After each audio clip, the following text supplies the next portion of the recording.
Good evening, televiewers. Welcome to another edition of Prime Hour on My Media Prime. This day we are going to end our series of discussions on the CDC. We are going to look at the situation under which the CDC is living today, with the continuous felling of palms, the dilapidation of its plantations, while they watch helplessly. The population, political elite, the administration, everybody seems not to have anything to do as far as saving the CDC is concerned. We are going to be looking at it today, equally looking at what it would take as responsibilities at the different quarters to save what is considered Cameroon's patrimony or heritage, especially that of the Anglophones, those of the southwest regions, and the Fcfa people as in particular. We are going to be discussing this with our panelists who are already in the house.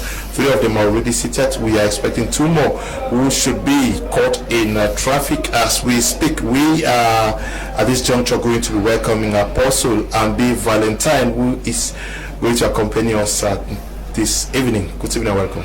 Good evening, Mr. Leo. Good evening, co-panelists and viewers of My Media Prime. It's always an opportunity to sensitize and educate Cameroonians on heart-burning issues as far as our nation, Cameroon, is concerned.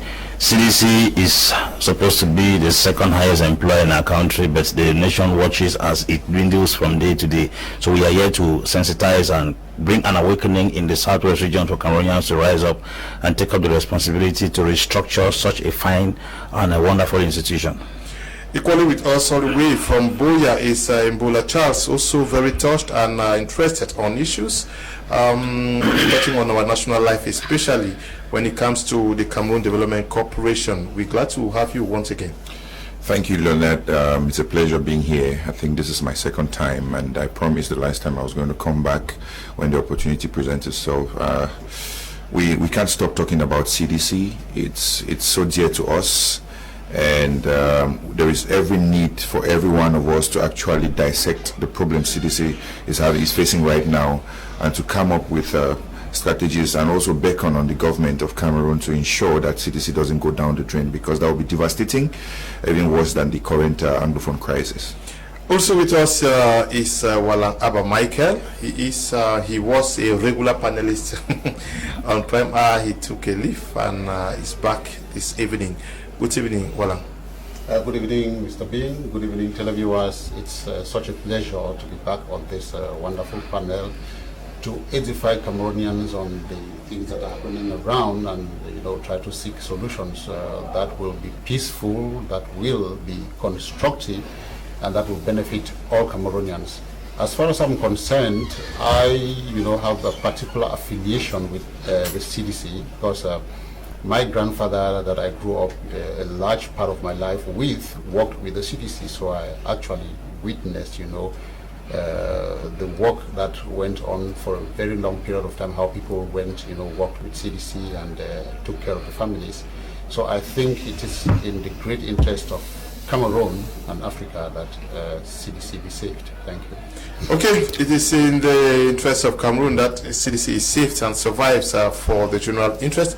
We are waiting the arrival of Evis Tayon, who is on his way from Boya, and Pastor Crise Veuse, who also wants to be part of this special edition of Prime Hour.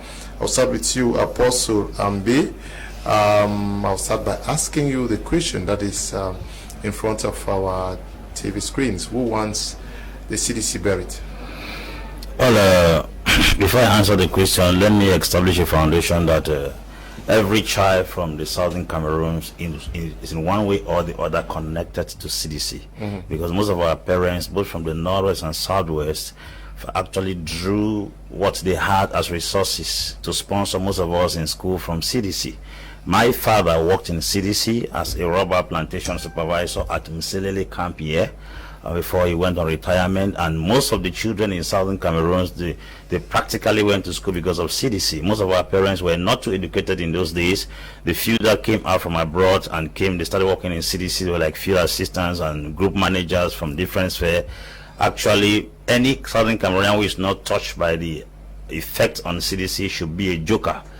Who wants CDC down? I think there are many different corporations in Cameroon that have faced crises, and the government keeps giving them sustenance and supporting them. For instance, like the Cameroon in Cameroon, it has had several challenges and they keep pumping billions into it, changing directors every year, and yet nothing fruitful is coming out of it. In the days of if Michel Futso, Cameroon was making waves, and suddenly there was a manipulation from the French government. It was kicked out of Cameroon, and different other authorities have come to manage Cameroon, yet things are not driving very well.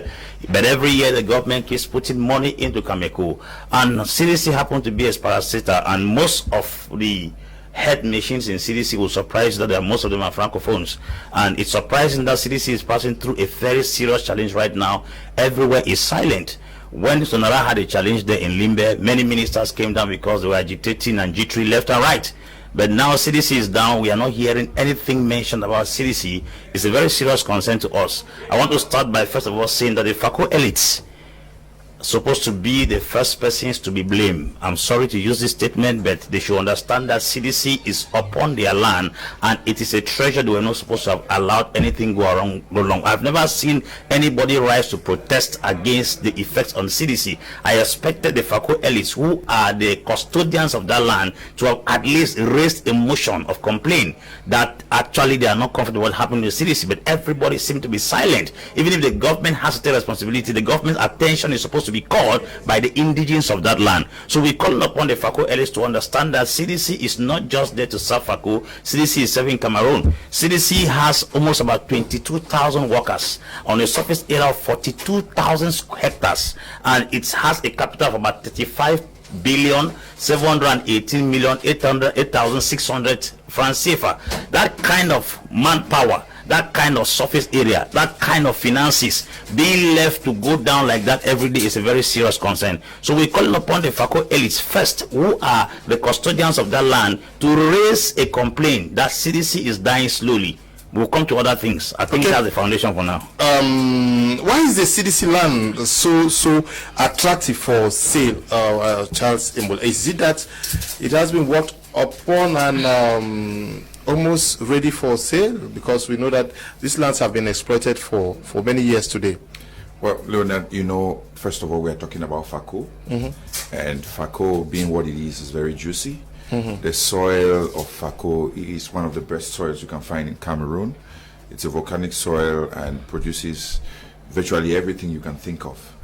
When we look at what's happening in CDC, first of all, I want to contradict my co-panelist, the apostle above or on the other side of the panel. When we are talking about Cameroon, I would prefer we use the expression Cameroon. We are in Cameroon. Southern Cameroon was before. That's the reality. Okay. That's my reality. And I don't want us to get into the nitty-gritty of all that. We don't need to be mentioning things that will only bring divisive tendencies. But we talk about CDC as Cameroonians, we talk about CDC as sons and daughters of the Southwest region, we talk about CDC as sons and daughters of the Northwest who have actually benefited from CDC. So we understand what CDC is all about to us. CDC is that one jewel we shouldn't give up. I mean, we should fight to the last person standing to make sure CDC remains. When you look at what's happening, you begin to wonder, like he said, the authorities, the elites, I beg your pardon, who come from FACO, to be more precise, should be more responsible towards the management of CDC. We cannot have, it is glaring to everybody, we cannot keep giving out CDC land as land surrender to villages for nothing. I say for absolutely nothing, because the traditional rulers, the elites only enrich themselves. Nobody benefits from that. So the impact is not felt by the common man. And therefore, we need to stop this. Let us find a way. I think, yes, there has been an expansion of CDC in other parts of the Southwest region. Talk about Ndian, talk about Meme, even talk about Manu division where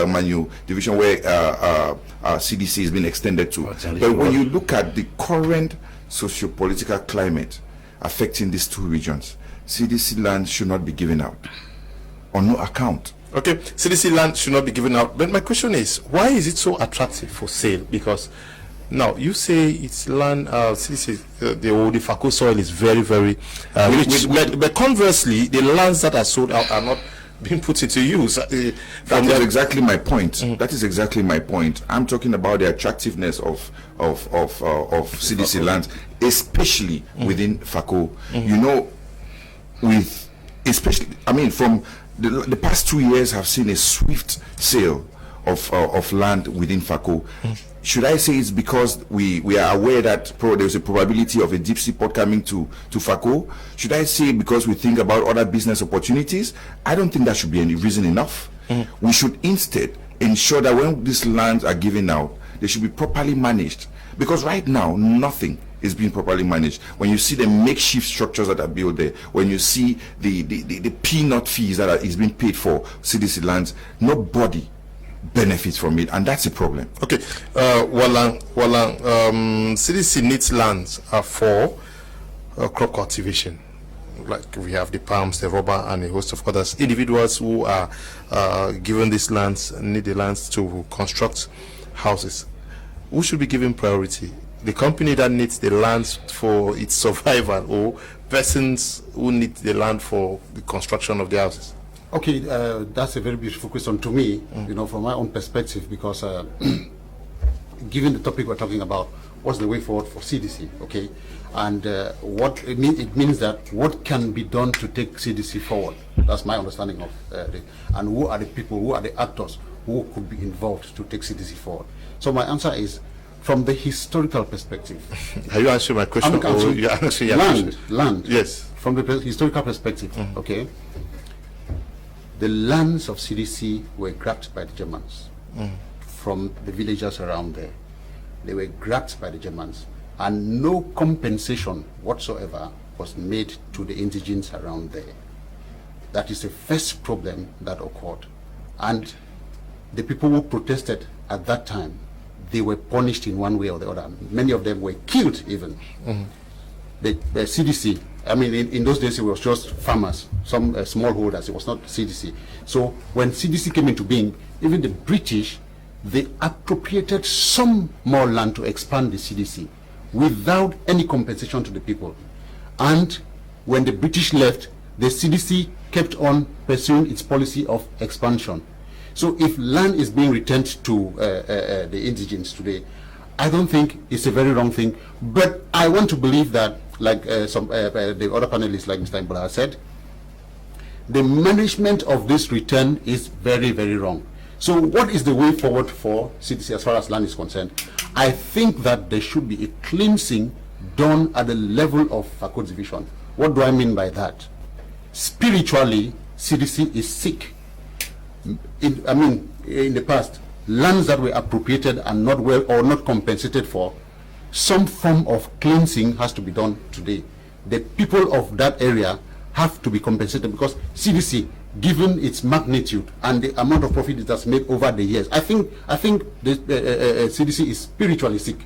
That's what I've said. I said, if the people are not considered, if cleansing is not done at the level of the traditional councils in those villages in FACO division whose lands were seized, CDC will continue to suffer. So the lands that were appropriated, even if they don't want to give all back to the people should be compensated in one way or the other for the lands and the benefit that CDC has accrued over the years. But my question is, seemingly you don't want to answer my question. My question is, for CDC to survive, they need land to cultivate.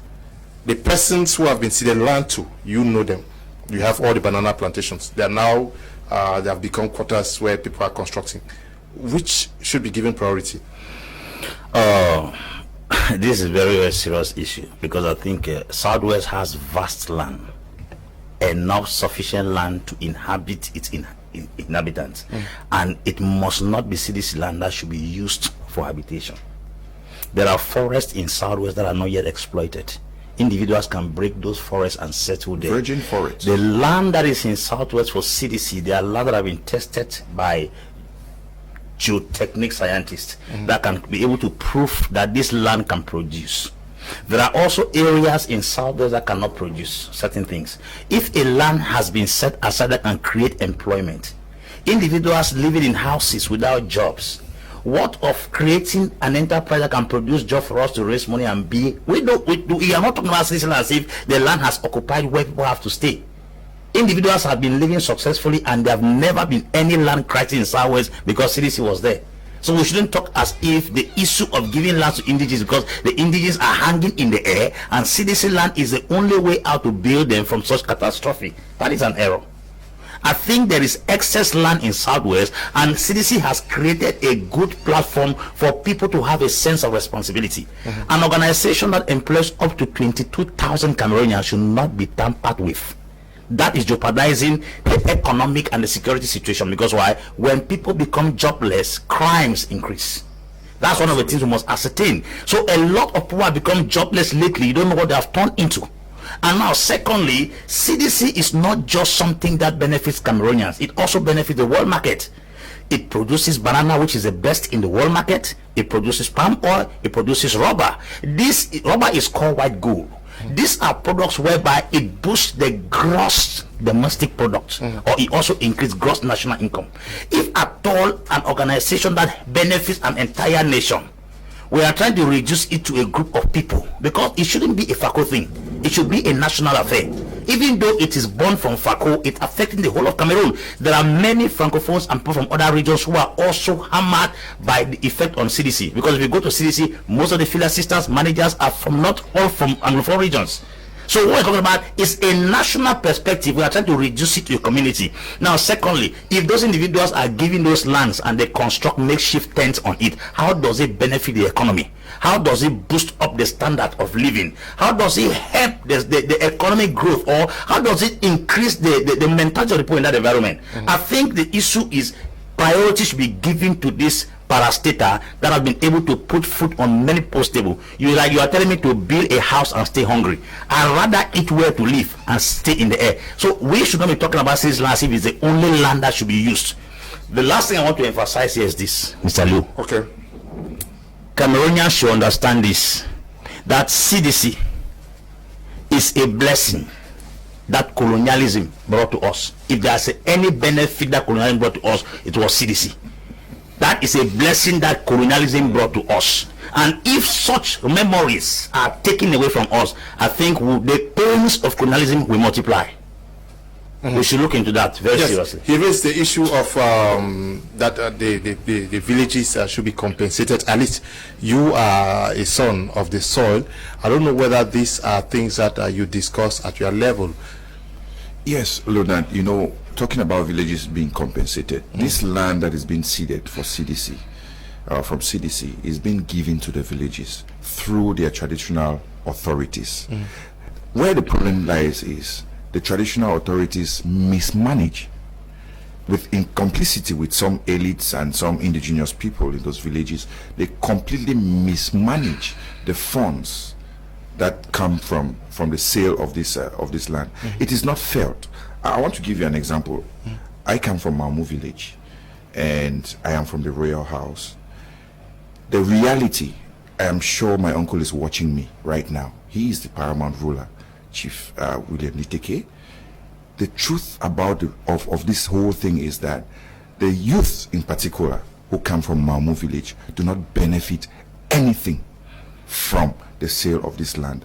I can travel with you to Boya tomorrow morning. We drive down towards Mamu, around Misaka.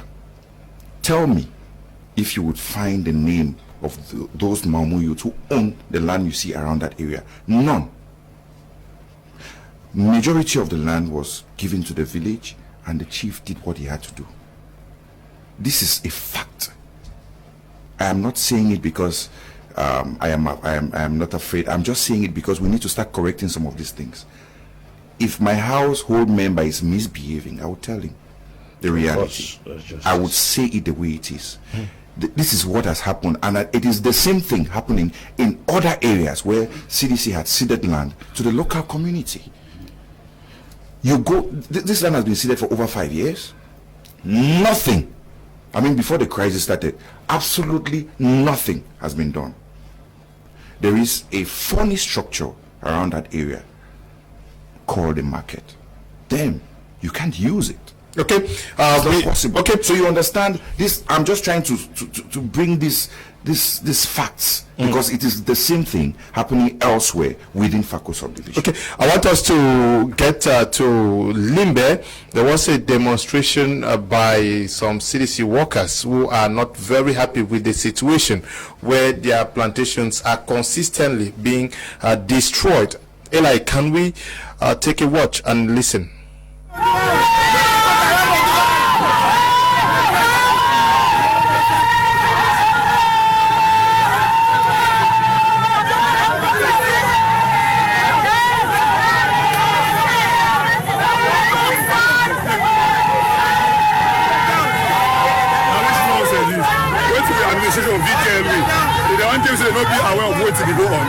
Please, let government try to do something. It is very bad. Let them forget about that, their intention. They render we unemployed. We are sick of that. This is a look at when I see this Magadan.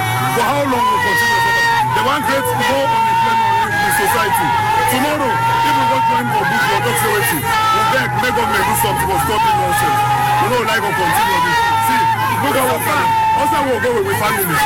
You know, correct. No correct.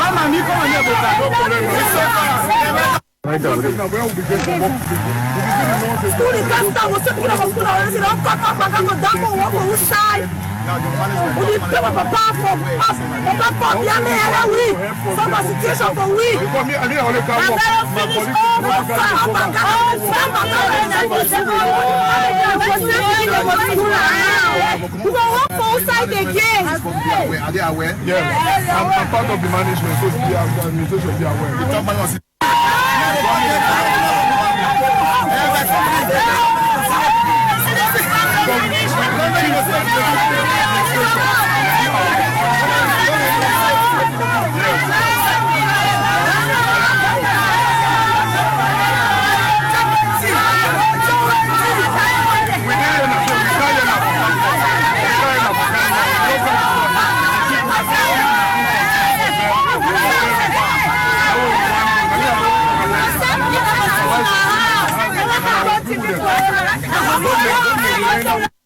We don't suffer with this CDC for long. Then they take up from the last time go for outside. You know, we pass to pick one banga so for every for market banga no day. They will not do it. Picking them for household. Okay, oh yeah, don't trip. Yes, now. Why banga no put them around? People don't let book. But I heard this on CDC. Now they want more go for outside. We can't go to school.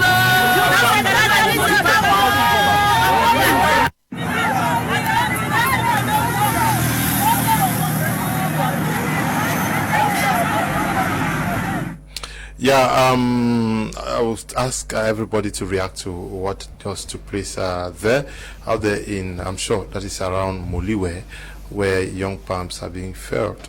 I don't know what the lands are going to be used for.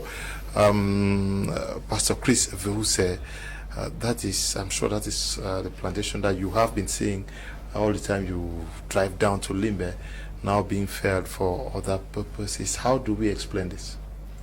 Good evening, Mr. Lu, and good evening to the other co-panelists and to viewers of Prime Hour. In fact, when you watch those images of the workers manifesting, it's so sad. You know, we have people who don't serve the population, leaders who are not serving the population, who are just serving their stomach. Because when you look at those farms destroyed, it is benefiting an individual. There is somebody somewhere who is going to make money from the sales of that land. And you see, that's the problem which we have in Africa. Bad leaders who don't serve the people, leaders who are selfish, leaders who are only there for themselves. Because if you think of the families that will actually not have bread to eat because of such destructions, I think it's unwise for anybody to do that. If you were thinking about what the people will feel, the consequences of such an act, I think they will not have done so. But we have people who think only of themselves, who are not thinking about the people. We look at how women are crying and what they are saying. They say what are they going to do now? There are no jobs and so on. I think it's very poor display there of poor leadership. Now, Walang, we see these women protesting the destruction of their crops. How do we understand that? I'm sure we heard the engine saws that were actually steaming, felling the trees, the instructions of somebody somewhere who wants that land so badly. How do we understand that you want land from a company that is offering job opportunities, employment to so many people? You are taking that land for the persons to do what? Yes, Mr. Bean, permit me to keep emotion aside and go direct or straight to the point. You know, the way I look at this thing, it is really a terrible situation that somebody wants to appropriate land in that manner. Somebody wants to grab land in that manner, you know, to the detriment of so many people. But I keep insisting that the manner in which that land was given to the company that invested on that land was problematic. I'm saying this, you understand, quote me anywhere. It was such a big problem that at one time even the government came to realize that the Malthusian theory says that the population grows at a geometric progression. Geometric progression, while food grows at an arithmetic progression. It means that if you have 1 ton this year of production food, next year you have 2 tons. But if you have 4 million people this year, next year you have 16 million people. That's geometric progression. So the population is growing, and these villages that were decimated, permit me to use these crude words, these villages that were decimated by the colonial powers in those days for their lands to be appropriated and used for, you know, agricultural production that was benefiting the metropolis, that's the colonies, and not Cameroon in those days. Government gradually realized that these villages had to be identified, and some of these villages were identified in places where palm nuts or palm nuts had been planted, bananas had been planted, rubber had been planted, and they started redesigning these villages. This is, I mean, emotion should get out of it. Is that what is happening? Or you are saying what the government is doing? Government started seeding lands where Mr. Mbola comes in to say villages that have been extinct. That have been extinct. There are villages that practically disappeared. I don't want to go back into the history. That's a domain, you know, that I master very well. But government gradually realized that some of these villages that were almost extinct were to be resurrected, revived, and they started giving back these lands for people to, I mean, it's some kind of, you know, giving land as a population is expanding. People should have places to stay. Apostle says that people have to eat. That is very true, but people also have to live somewhere. And I'm suggesting that, I don't want to get into the spirituality, whatever, the Bakure people, if someone to being angry or whatever, but crime was committed against the Bakure people. Let us be very clear about it. And whoever is angry, whoever is not angry, some restitution has to be done. But it is being done in the wrong way, in the wrong manner, where Mr. Mbola comes in to say people are misusing, mismanaging these lands that have been given. If the people could benefit from this land, then I would suggest that the virgin forests are more fertile even than the cities. Yeah, but there is an expansion project ongoing with CDC. So we are aware of that. The CDC, which has more mechanical potentials, could exploit the virgin forest also, you know, get it, that virgin forest, and invest massively on it. This brings me now to the point, you know, to say that CDC is not even having a problem of land only. Land is a microcosm of CDC's problem. CDC has bigger problems. If CDC has the, Apostle just mentioned here that the government is pumping billions into Cameco, and Cameco keeps, you know, limping, not even able to walk straight.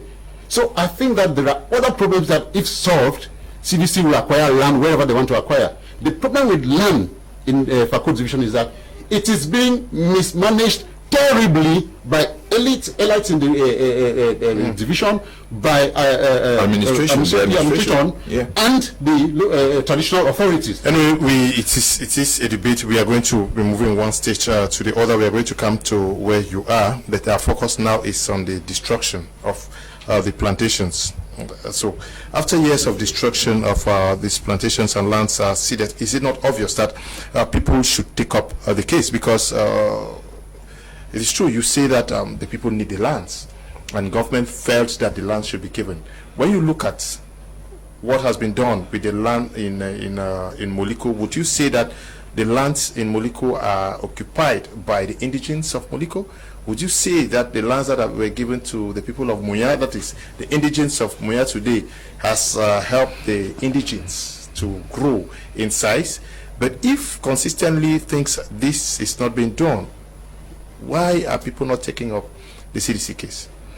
The question I wish to ask is, those villages that were extinct in the past, were the villagers suspended in the air, or they found somewhere to stay? If they ever found a place to stay in the plant, then that place was very comfortable. Number two, when you don't know the value of something, you abuse it. I want to say this, that it might be that the villagers of old did not know the value of the land they had. The Germans had to enforce strict measures in order to properly use the land for them. And I don't think the interest that the Germans invested on that land was wasted. No, Apostle. Well, let me land. See, please, let him land, please. Let us not insult the memory of, those people. I'm not insulting anybody. I'm just trying to bring out facts. If at all I have this phone in my hand, I don't know the value, and somebody takes this phone from me and does something better to it, I should be able to appreciate the person's IQ better than mine. If we build houses where we are supposed to mine gold, we are a group of fools. The simple truth is this. Let me tell this story. There was a man that wanted to do diamond business. He worked on a piece of land for several years, and the land was not productive. He sold the land to go and do diamond business. The money he had in his hand, while transporting himself from one place to another to look for diamond, it finished as transport. The person who dug that same land under found diamond. Actually, he sold what he was looking for. Southwest elites were living on a piece of land they did not know to some extent the value because of the scientific knowledge that they had in limitation. Strangers came, discovered the value of that land, invested in it rightly. I don't think it was wickedness. They have exploited it and they've gone and left that land behind. It is but normal that we who are now left behind, our eyes have been opened to understand that such and such product can grow on this land and produce income. Why not take advantage of it and expand it and make it good for our children who will grow up tomorrow to have somewhere to lean on, to have somewhere to shelter? Meanwhile, we expand. Remember, those lands were equally forests, and those lands were equally villages before Pokemon exploited it. Why not take the same initiative which you used to exploit those villages and those forests to exploit new environments for settlement? It is very obvious that conurbation is taking place. Is when one city joins with another in growth. So when we expand, it's obvious that when we discover valuable lands, you cannot go and build on a mine in South Africa, because the land is producing what can produce many houses. Are you telling me that we should take 10 hectares of palms that can fit 100,000 Southwesterners and sell it to build houses when people will stay there without food? Let us be reasonable. There are villages in this nation that are hanging on hills. There is nothing productive there. People are living there. I think when land is supposed to give benefits to a good number of people, will you use this thing judiciously and be able to better the society, rather than trying to carry some historical facts about some customs and traditions that have been our yoke and bondage for many years. These lands should be exploited for CDC, and people should be given the opportunity to exploit new lands. CDC has gone to Widikum through palms. There are other places in Cameroon. CDC is in Littoral. There you are. CDC had 42,000 hectares of land. CDC has a capital of 35 billion, 718 million, 8,600. It has a population of workers about 22,000. Are you telling me that we should build houses on land that can feed 22,000 people? We should be rational now. Okay, we should. Yeah, with urbanization right now, there is need for land for investment. And in the process, CDC needs to expand. You need to find new grounds, to keep cultivating and keep the employment trend. The problem, Apostle, that we have right now is the misuse of the land. Even in the Western world, when cities are expanding, because cities are expanding, when cities begin to expand. The risk I was afraid, the risk that we are taking, that we are selling it to give it to wrong people, would have allowed cities to even be beneficial. Yeah, I agree with you. I agree with you that the use is a complete mess. Yeah. So that is what the problem is. But the intention for which is being seeded is not wrong at all. You get my point. For the intention for which is being seeded is not wrong at all. So I think that we need to go back and correct what is happening. What is happening is that the land is being completely mismanaged, misused, misappropriated. Use whatever adjective you think we can use for that. So we need to, that's what we need to redress, because CDC land was given out in 1949, if my memory is still correct. 1947, and it was a contract. At some point it had to expire. Yes, it has expired already, and I believe that's why CDC is doing expansion. But what do we do with this land that is being ceded to the population is another problem. Why is the government not having a strong eye on CDC? It's a call for concern. Okay, it's a call for concern. We saw laborers actually decry. Can we have a replay of that video, please?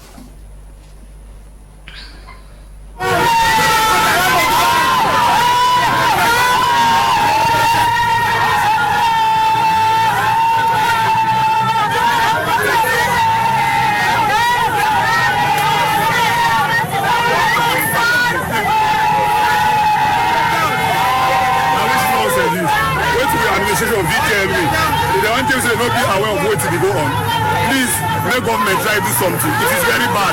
May they forget about that, their intention. They render we unemployed. We are sick of that. This is a look at when I see this Magadan. For how long will continue? They want to create more unemployment in the society. Tomorrow, if we want to join for bush or dog security, we beg, may government do something for stopping nonsense.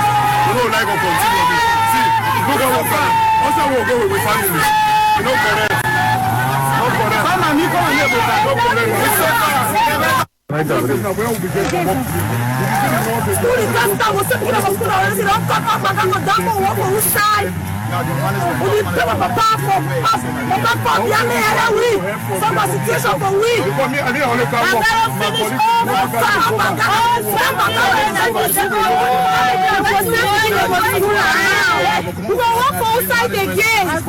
Are they aware? Yes, I'm part of the management, so the administration should be aware.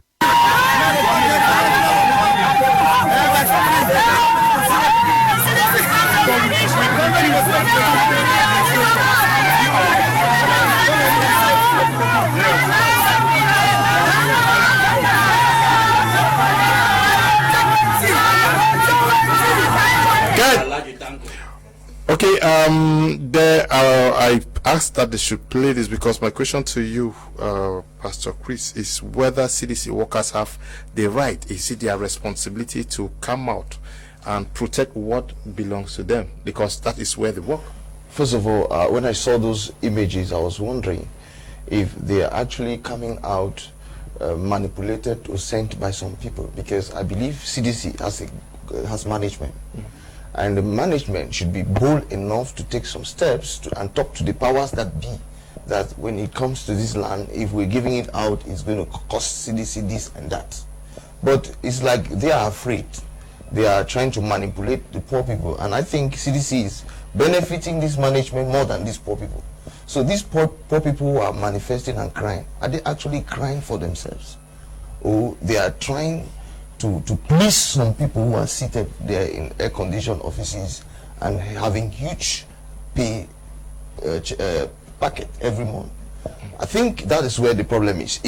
Because we know in the southwest, northwest now, it's difficult to manifest. But if you see people coming out and manifesting like this and they are not brutalized, nobody is touching them, it shows that there is serious manipulation that comes from up.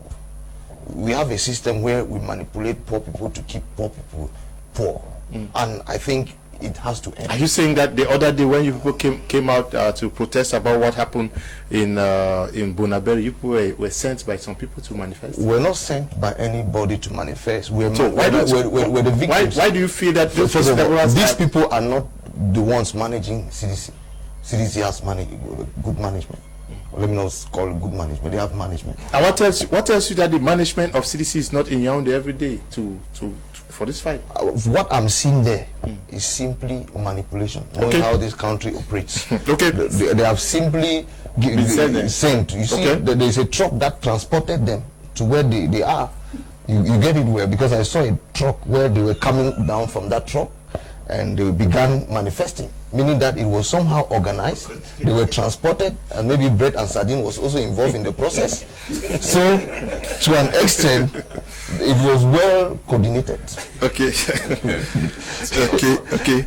I'm sure that the day I showed your manifestation, when you people took to the streets, some people said that so you guys were paid there. We're not paid. We're victims of a terrible system. No, we were destroyed without notification. That's what somebody told me. That how can who paid you for because we're directly concerned. Those people are not directly concerned. Okay. Look, you can't. They are indirectly concerned. We're directly concerned. This is what happened. No. This is not the first. This is not the first manifestation. Let me ask you. I did the. I think that's an inadmissible statement. No, it's not. Who is paying those people? Who's paying those people? Please. They have gone for years. They have gone for years without. CDC is paying them, right? And if CDC is paying them, they are indirectly somehow manifesting to keep the management of CDC so they have intact. The right to manifest for their. No, my question to CDC. It is about these people we are talking about. These people have gone for months, some for over a year without salary. I don't think that affects the management as much as it does to them. The people on the ground, because they can't feed. They actually can't feed. They say they have a They are the ones. They are the ones working there, and they don't have any means of survival right now. They are not the ones who are paying themselves. No, they are working for a Pastor, I think, and that with all honesty, I think you're missing the point. It is but normal for these farmers, for these workers, for these laborers to organize themselves and protest. You don't call that manipulation. No. If one person goes on site where the young palms, which are not up to 5 years, have been destroyed, is not going to create any impact. They call themselves, they harmonize their ideas, and they go on the streets. It is but normal. It's not about manipulation. It is reality. Okay. It is reality. Somebody must coordinate. Okay. Yes. We have just been joined by Fat Tayon Elvis. He was caught in traffic. The kangaroo man is in the house. Good evening and welcome. Thank you very much, Leonard. It's my pleasure meeting the level-headed panelists we find here, though the issue I get on board is an issue that is very sensitive, and I think that we must be able to call a spade than beating around the bush. Yeah, you live in Buea, you observe the conditions under which the CDC has been living for a very long time now. Are you very comfortable? Oh no, not at all, especially as the only Anglo-Saxon company, for example, of course the only company in the country that is the second employer after the government. I think that I would not be at all happy if I tell you I'm happy with the way it's functioning. It cannot go normally. I had been there some time to get facts from it. I think I contacted the communication secretary sometime, and you want to see a boss, the communication secretary tells you what for, and then they dribble you at the end of it. You don't even get to see the boss. So I remember that in the office, that the CDC head office, I went there. So I think that should be about a year ago when I went there. By then I was at Canal, one of the other TV stations, and I was being dribbled. So you can imagine, if you cannot even get to the bosses, you could imagine how kangaroo the system is, and so the things have to operate the way they are. So I think I've been able to follow a handful of issues that are on board there. And we should not rule out issues of manipulation. I'm sorry to say that. It's a possibility. I'm not saying when people come out, it's not their fundamental right. But with the system where we are, sometimes you have organized issues that could equally be arranged even somewhere by some quarters without really making people to understand they are in charge, because the issues now are talking about victimization.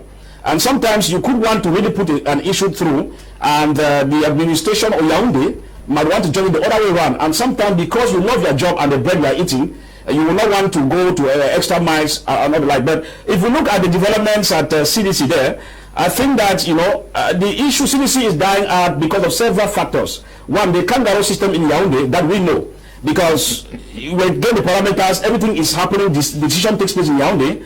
And so that's why I say that when you are being appointed from Yaoundé, you have no choice than to dance to the tune of Yaoundé. And it's a system we have in Cameroon that we need to correct. That if I am competent, you put me as Director General in here, I think we should be able to understand that we pick up a line from somewhere. Now, the main issue we have here is that CDC is falling apart. That we must be able to accept. But if CDC is falling apart, it is because the powers that be have refused to do their job. I have some few examples of state Director Generals in some state corporations who give their own points of view to the government and tell you if you cannot go then, maybe I will not be able to work, you know. But in the case where we are not getting in a level of CDC, I understand there must have been some lobbying. That one is clear. But the lobbying are not yielding fruit, Mr. Leo, because I was at the University of Boya, by then I was schooling there, when the banana plantation was given out for people to construct. It was not even for farming, for people to construct. That one has been taken. That's the question. That's the question I asked earlier on. So the question you are asking is correct, that if, as I said, it's a system that is people are functioning as robots. That's the reality. Okay. If I were in management of CDC, you should be talking to Yahweh that no, we need to maintain these places, and instead of us even exporting these bananas, because when you export banana, the value you get compared to when it has been transformed and sent back to you are two different things. It's like night and day. Now, these persons who man the CDC shall be able to even propose to the government that we feel that let us put another factory, a semi-finished, a factory that could transform some of the product into semi-finished product so that we can be able now to export to have a higher value of the product. But we don't get these things for years. The fine oil that we have goes out. Now the bananas we have moves out. The rubber we have moves out. It becomes a call for concern. So I think that somewhere somebody is not doing his job. Okay, because we are being tolerated by the machinery in Yaoundé, and for CDC to grow, the machinery, the kangaroo system in Yaoundé, and people who are really eligible to do the job. I'm talking about people are not fed. If you put me as Director General, you put me as Director General. If it's not moving, you give a not moving, you quit. You say, I'm sorry. Okay, we don't have that culture in Cameroon. Okay, so that's why people will sit. The chiefs themselves are watching what they are saying here. They are accomplices. I attended the meeting of National Reconstruction in Boya. And no, it's the truth. We have Minister Benjamin here, who came to that meeting and was complaining to Minister Paul Person that even the chiefs themselves watch, and some of them partake even in the sealing of the land out to other individuals, which means that to an extent, even our own chiefs in the southwest, I mean our own chiefs, are equally playing a role in dishing out some of those lands with administrative officials. I'm sorry to say that. I'll come back to that some other time. It's a whole kangaroo system that needs to be dismantled. It's a whole kangaroo system. We are going to take a short break. When we come back, we go to another level of our discussion.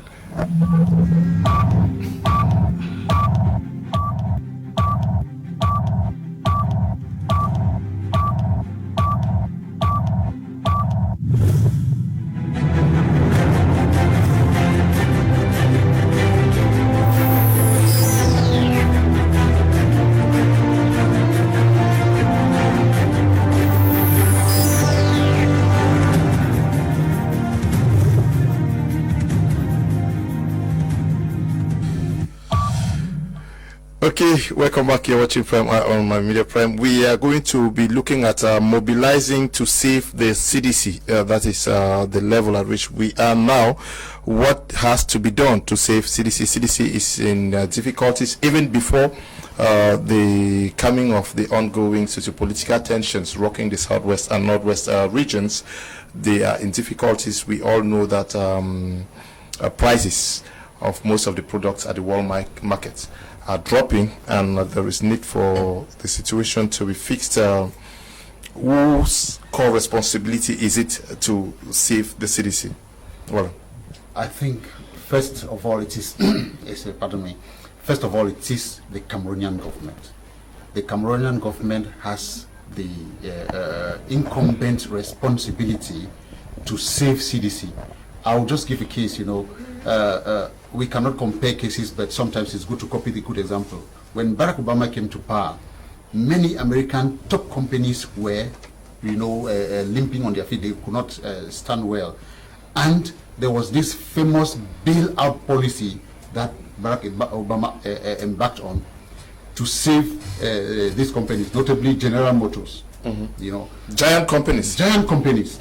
So I think that it is going to be such an economic abomination in this country called Cameroon if the CDC were to collapse in front of our own very government. That has, I don't want to say the government, the government doesn't have the money to throw, out through the window, but a company as serious as the CDC, that has been a major employer in Cameroon for many, many years. And I am sure that, as Apostle Lambe said, every Cameroonian is affiliated to the CDC in one way or the other. Even all the officials, Anglophone Cameroonians, who are working with the government and who are occupying top positions, of course, they have an origin that can be traced to the CDC. Yes. So I think it is incumbent upon the government, that's the first actor, upon the government to invest every little effort that they can to make sure that CDC stands on its feet.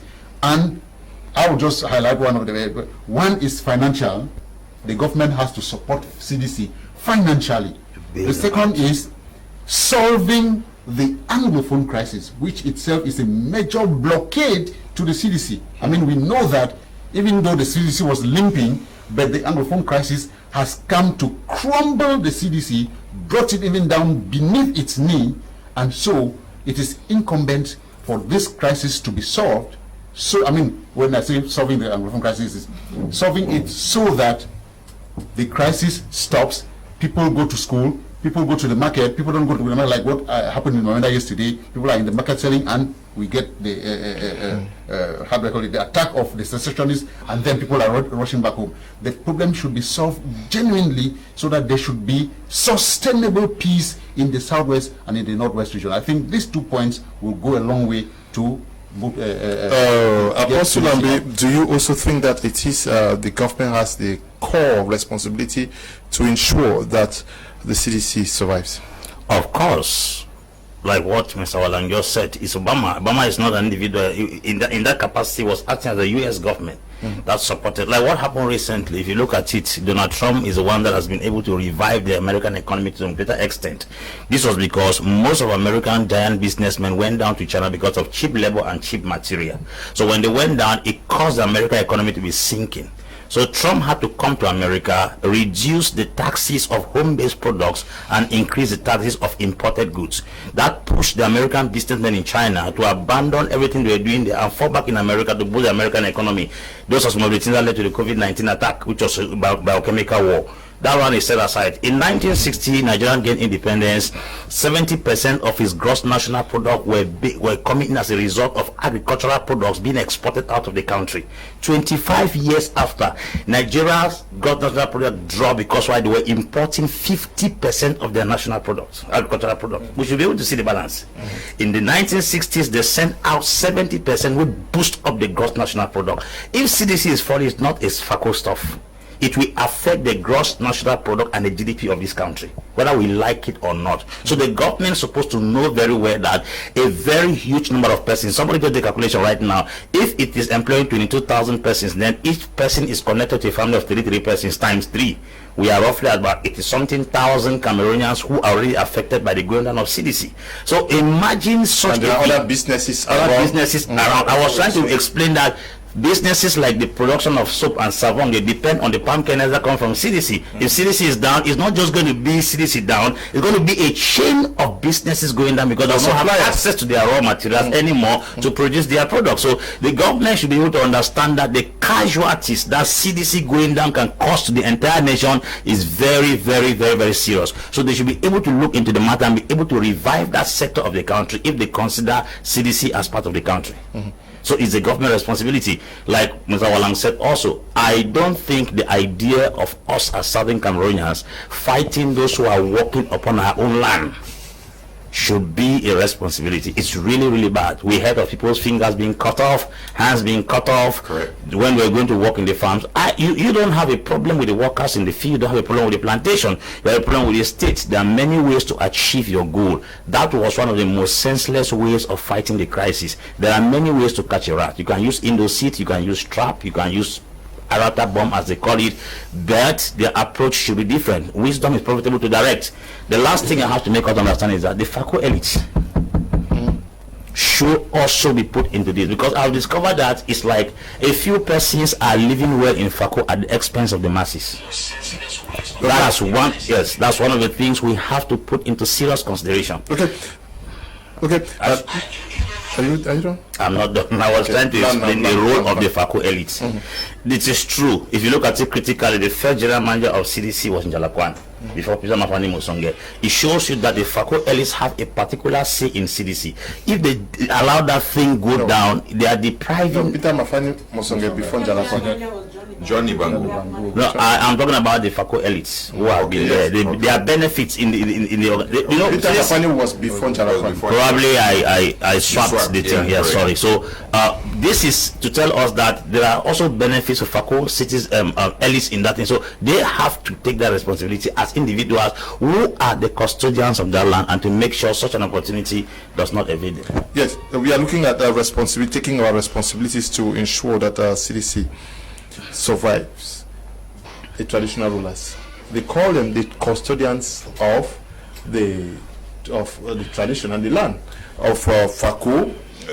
The fact that CDC is using the land, because I remember Basangongi will say consistently that he prefers that the land be kept under CDC because it remains Fako land. Yes.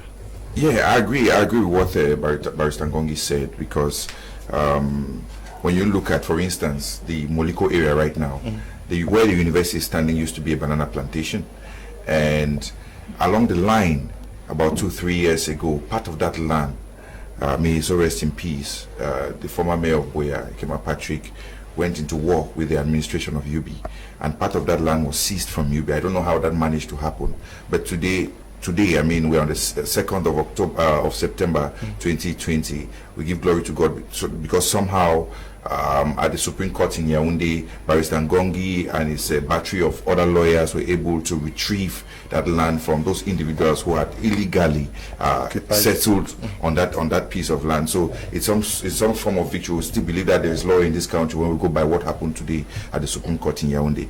Talking about the responsibilities of the elites, Barrister, the traditional rulers, I beg your pardon. The traditional rulers are accomplices. 98% of them are accomplices. I cited you an example of my own area, Maumu village. I have examples in Moliwe. We have examples in my the examples are uncountable. The elites themselves are aware. I mean, the elites who usually have administrative powers better than the traditional rulers we have are aware of this, can put an end to this. They just need to work with the Ministry of Lands and so on and so forth, and make sure that this illegal ceding of land is stopped. But nobody seems to care. That is where it becomes more frightening. Nobody seems to care. How do you explain? I have been talking about this until it's become very, very annoying each time I mention it. How do you understand the fact that the traditional rulers in Fako, in particular, cannot stand up? They have a whole chiefs conference. What do they discuss in those conferences that they have here and there? Today there was one in Boya. What do they actually discuss? Is it how we have to make sure that the government gives us this territory, or CDC leases this territory, gives this territory to us for us to sell and buy fat cars and buy and move around with women left and right? No, we the people are not having or are not feeling the impact. You cannot see somebody just appears.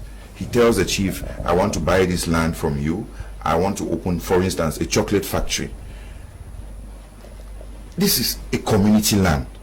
Before you invest on it, you need to convince the masses.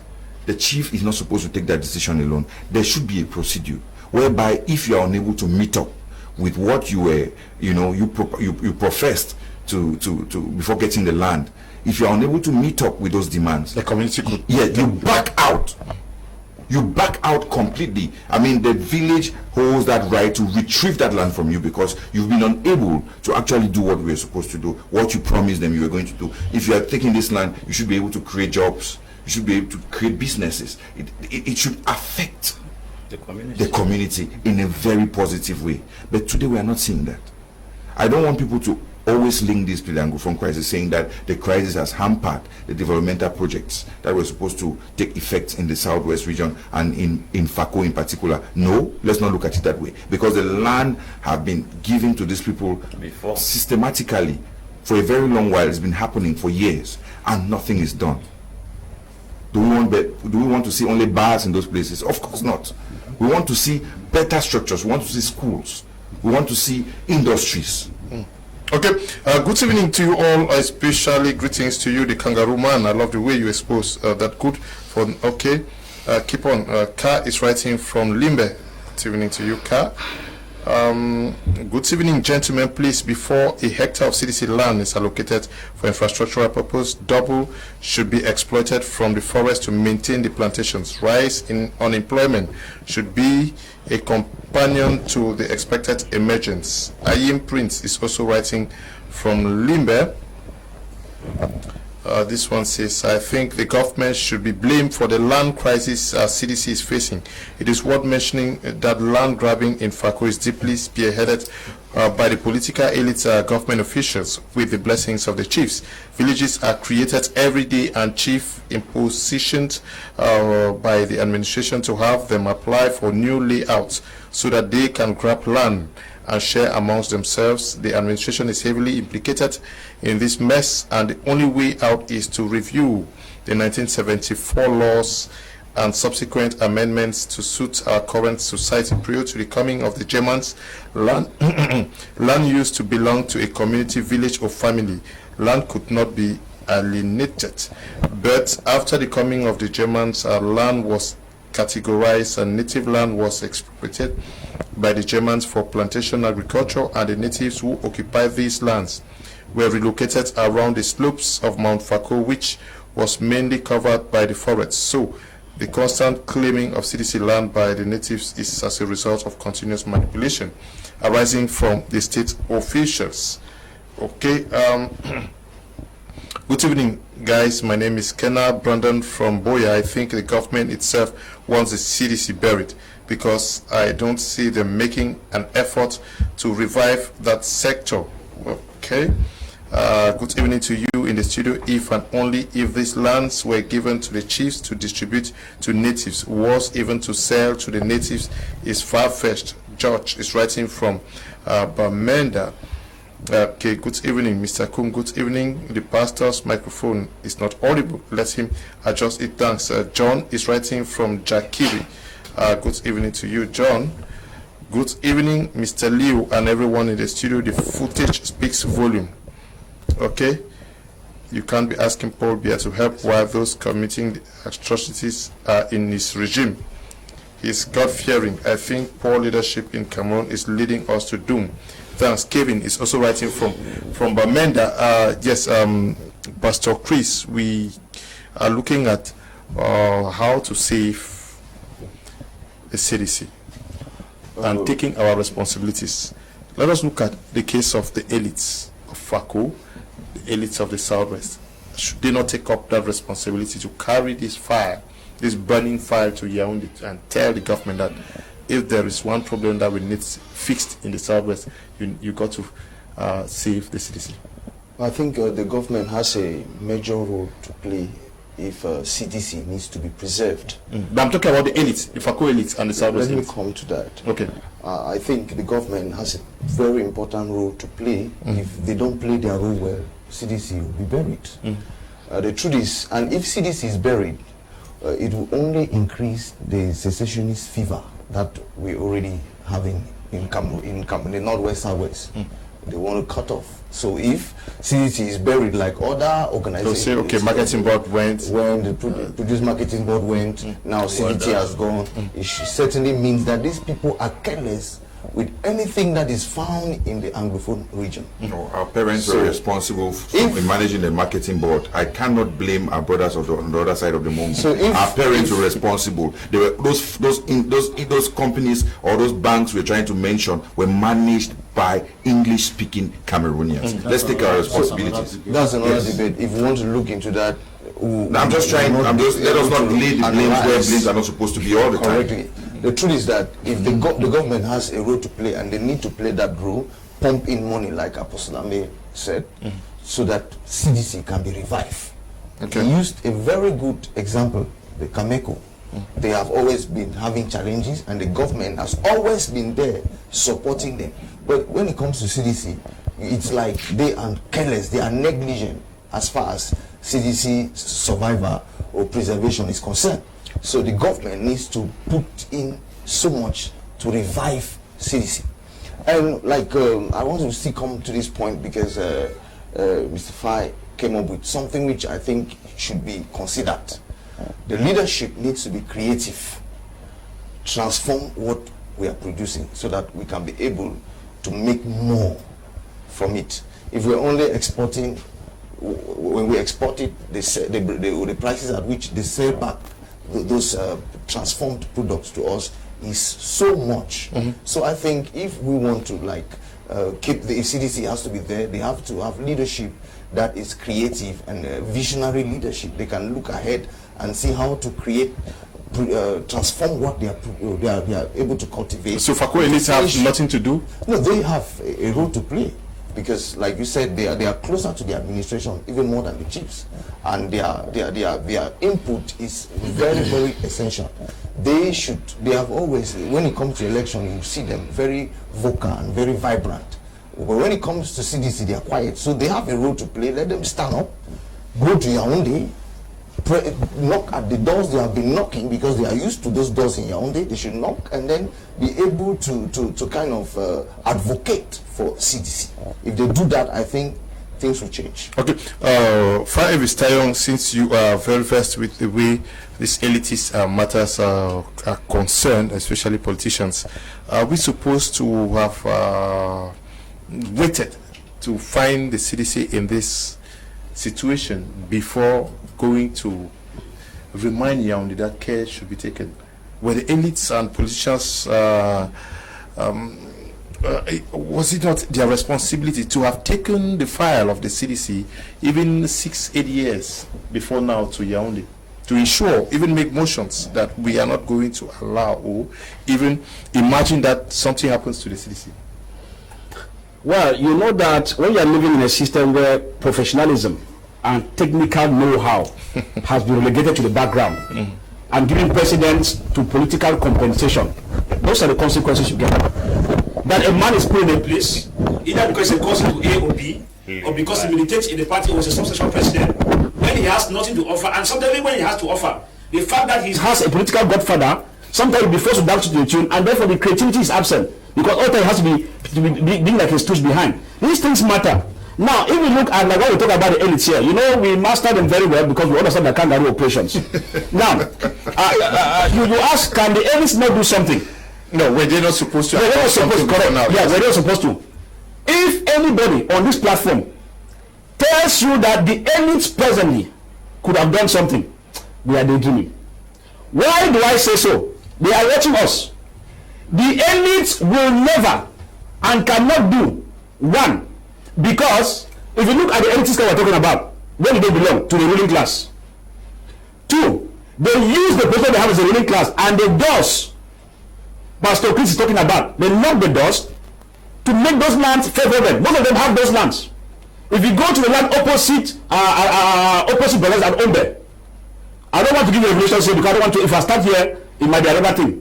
I know the lands they own from start to finish, and we understand that there was a period when one of the commissioner is a lady. I don't want to go further. Had to resign for a short time, and you only had to call her after about 6 months to come back to duty because she was intimidated when she was investigating land issues in the Southwest. They know the stories I'm talking. I don't want to go further, but they want me to bring the story. So, in a nutshell, for the elites, Mr. Leo, there is nothing the elites can do. Why? Because politics has taken precedence in the functioning of CDC. I repeat, politics has taken precedence in the function of CDC instead of professionalism and technical know-how. That is why creativity is very in there. All those money CDCs, you go into details. Look at them. At least 55% and above are members of the ruling party, even if they do it at the backstage. They know what I'm talking about. I've met them several times at meetings in Limbe. I mean, CPD meetings are so it's a cause for concern, Mr. Leo. If you are a journalist, are you saying that because you belong to the CPDM party, you should allow a company that Mr. Leo, what stops them from going further? I'll repeat over and over. They are hearing and they know. I know what they do. What stops them from going further is because they use their political positions to knock the doors in Yaoundé and to knock the powers that be to carve lands for their own interests, working in collaboration with the chiefs in the south that we are accusing. In real terms, Mr. Leo, we cannot even overemphasize on the aspect of the chiefs and even this early because government gave them the leeway. You cannot look at CDC. CDC is supposed to have what they call engineers, agricultural engineers to man CDC and not political elites. So if you put political elites there, they start looking for their own share of the national cake, knowing that one day they will no longer be there. Let them before leaving, they must have come out their own area. They know the truth I'm talking. They are listening to me and they are watching me. They know. So because of this issue, most of them, even those who we call them bona fide persons of the Bakwere land, because of politics is a very bad way to put it in professional job. Because of politics, most of them have carved. They know what I'm talking about. They have lands that they are just waiting. They don't have by power. Some of them get those lands, many of them, and they will sell it out. And if a new layout, can you imagine that before new layout is carved out, even the areas in CDC, the lands have already been seeded before it's carved out. Most of the things move on formality. I know what I'm talking about. They fund the project in a bid to acquire the land. So in the nutshell, so to have the relation of the aids now, what I think is that the day we remove politics from parastatals of this nature and let professionals work and do their job, it will be good. I'll give you another anecdote. Can you imagine that if you move, for example, like I was talking about, I went to the communication unit. First, it was a lot of questioning, and then knew that the journalist. Yam John, can you tell me what to see the general manager? I am explaining, Mr. Go. It's the kind of thing that blocks people from getting the truth. Seemingly, you are setting this course. No, I'm not setting it. I'm giving reality. You wanted to set this No, I'm giving reality, Mr. Go. I don't know how it happened, but I'm saying that these issues of elites, you see, the whole system is changed. For those who work in the CDC, moving that over. I'm sure the communication office they know what I'm talking about. Watching us from Limbe, I'm sorry. They know what I'm talking about. They've got your message. When next you let them see that they do the things they're doing. Finish all of them. No.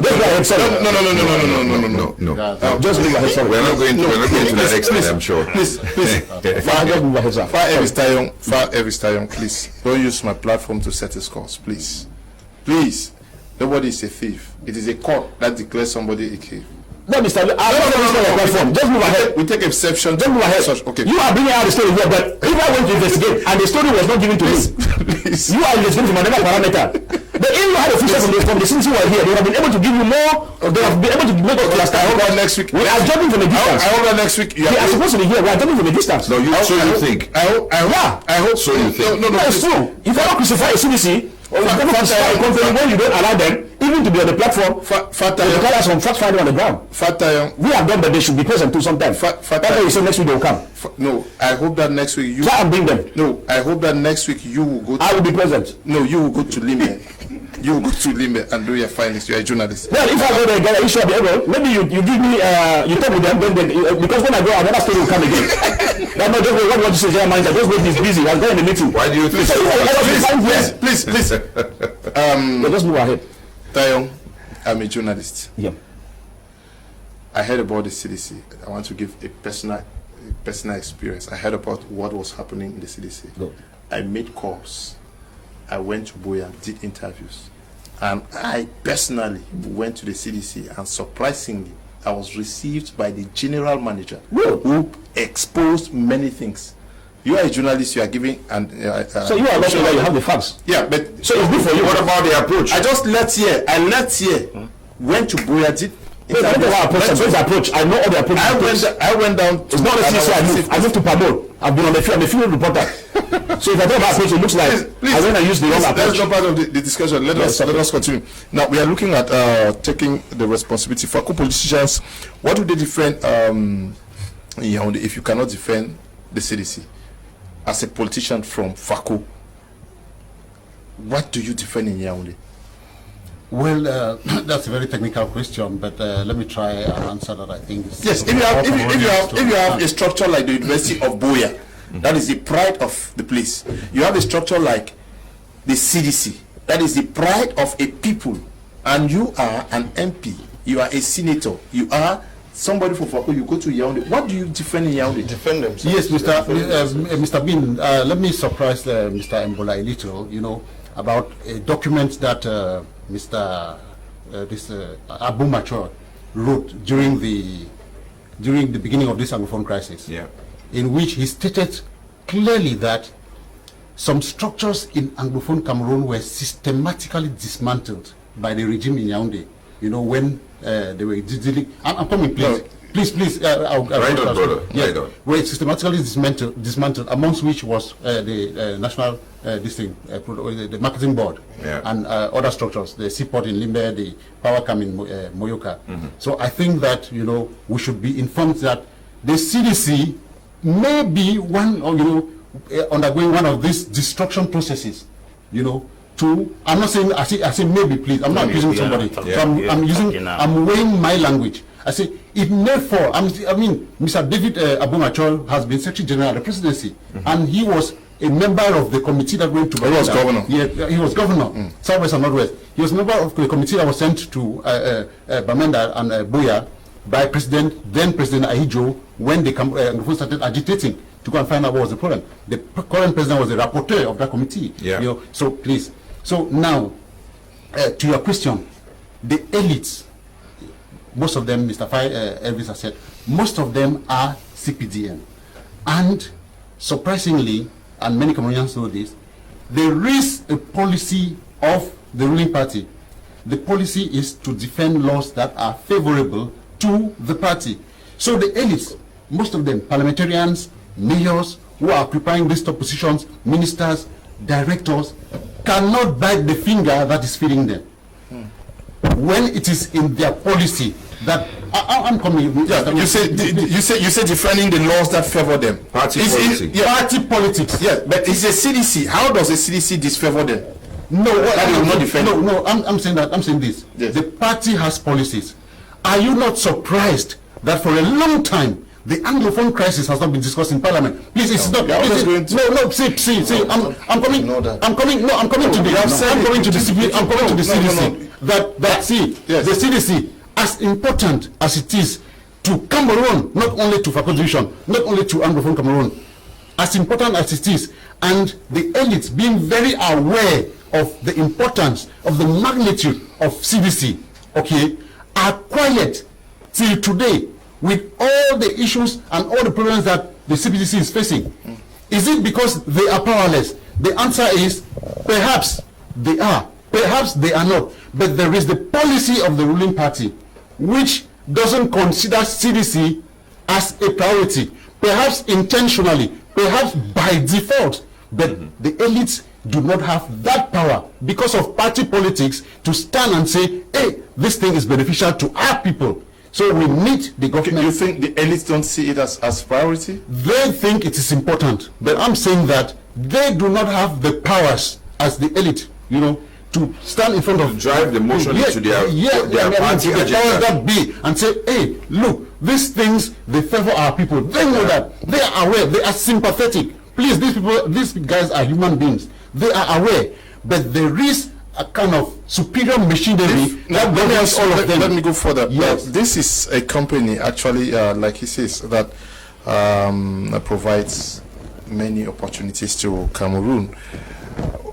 We have seen those guys who are protesting there, though he says it is a stage. I've received 3 messages already from Limbe to dispute. I have no one to read them here. To dispute what you were saying concerning those people. They say it was a big slap on their face. That who knows where the messages are coming from? No. It's another thing. No, you cannot judge anything. I'm just saying. No, I'm saying that. Please. We are diverting a lot. Yes, I'm saying that if Fako elites, you say they are powerless. How powerless are they? What stops them from not going to Yaoundé, from going to Moliwe? All of them, the senators, the MPs, all of them, they come there and then drive a message to Yaoundé that even if we cannot push for emotion like you are saying, but why not send a message to Yaoundé? Bravo, that would be wonderful. But is it going to create the impact? It is. Yaoundé. Is it going to create? It will create an impact. Because there is that mass impression that these elites don't know what's happening, whereas they know. I want to use an anecdote, please. To conclude, I want to use an anecdote. The name of the town, is escaping my mind. Along the Boya Kumba Highway, one town, close to Boya. Second town, I'm sure it's not. I don't know. But let me just say this: that town, electricity passes through that town to go to Kumba. At one time, for a long period of time, they did not have electricity. No, it's not Ediki. It's before Ediki. Balangi. That's the name. At one time, they did not have electricity. They contributed, went to the then Sonel in Kumba, paid their money, and they did not still have light. They tried everything, sent their chiefs, diplomatically, they didn't have light. The day they came out and blocked the road, please pardon me, I'm not calling on Cameroonians to come out. I'm giving an anecdote that, that defines the way things operate in Cameroon. The day they came out and blocked the road, I was walking, I had to go to Kumba, I passed through Lum on that day, you understand? The day they came out and blocked the road, the governor went there, the DO went there. I'm sure they arrested a few people and locked them up. That's administration. But guess what? Hey, the next day they forced Sonel to go and give them light. So what stops the elites from making symbolically coming out to send a message to Yaoundé? At least I would, somebody should attempt that. I don't. Okay, Apostle Lambe. Actually, we are talking about Fako elites here, because especially the traditional rulers, because they are the custodians of the land. But from your analysis, it shows that the CDC is a giant company in Cameroon and Africa. Why don't we also see other MPs? Because, as you say, it is going to impact on the national economy. Why do politicians across the nation not pick up this? Are they so helpless too? No, they are not helpless. How can you be biting the finger that is putting food in your mouth? It's not possible. The elites cannot be quiet if they are not part of the game. Excellent. It is but certain that the elites are part and beneficiaries of this game. Okay, the MPs from the far north are part of the game. What? I'm talking nationally. I thought you were talking about elites of. No, why you say elites? You are talking the political location. The impact is felt on a national scale. Yes, that's what Leonard is trying to say. I want you to look at it. Why are the MPs giving a blind eye? Okay, why are the MPs giving a blind eye? Why has Camto not taken up the CDC? Why has Cameroun Libby not taken up the CDC? Please. Yes. Cameroon. No. Okay, now let me. It's a national patrimony. Yes. He doesn't see it that way. His sole aim is to gain power. That's all. Okay. When we were growing up in primary school, they told us that agriculture is the backbone to the Cameroonian economy. That's what we were told, and we believed. And that agriculture, in quotes, was supposed to be CDC. CDC was supposed to be that backbone to Cameroon's economy. Now, I want to ask you a simple question before I answer your question. You said, why are the politicians, parliamentarians, and senators who have not tabled the motion? Mr. Leo, there are more serious things in this country that have never been tabled. CDC should be at least the number 269 of them. If human beings are dying, blood is being shed, it is not tabled. Is it banana? Is it pants? Or is it rubber that doesn't talk, that they will carry to go and sit and discuss in a parliament? I think that should not be a question to be asked here, because why? We have more pressing issues in this country that are holding us at gunpoint, which were supposed to have been tabled in the parliament if at all the parliamentarians or senators had a say in the government. Not CDC, that even the authorities of the CDC have not decried it publicly. They are sending a few or a group of people have gotten into the street. These are laborers and based on hunger. Most of those CDC authorities that are sitting there have good money in their pocket, they have amassed, so they don't see anything being wrong. One of the things that is killing this nation, that we work for prosperity, we don't work for posterity. Prosperity is when you amass wealth to yourself. Posterity is when you work for the next generation. People do not work for the next generation. As long as it satisfies their personal interest, any MP whose salary is passing successfully and he has his grant has no problem, because initially he went to the parliament for himself. He never went there for the constituency. That is a repeated fact that has taken place in this country in many, many occasions. For instance, it will be surprising that most of the parliamentarians that represent constituencies in the attacked areas of the north and the southwest, they say nothing about their constituency, because why? Their salaries are passing and their grants are being given. Grants are not carrying out any project. So are you telling me that if human beings are dying like fowl and MPs don't complain, is it banana that is falling on the ground that they will complain? Those food crops are of no significance compared to human life. Before you want to complain that your bike is bad, you should be able to understand if somebody has want to destroy your Lamborghini. They have destroyed things in this country which are more dangerous than CDC, and the MPs have been keeping quiet. Do you know how many children have died in Fako and died in the northwest and died in other places? It was supposed to be the blood of those innocent children that the MP was supposed to have been decrying. But unfortunately, they have not mentioned. Then you are talking of CDC. We should be able to, let's be rational and understand that these people went to the parliament for their personal interest.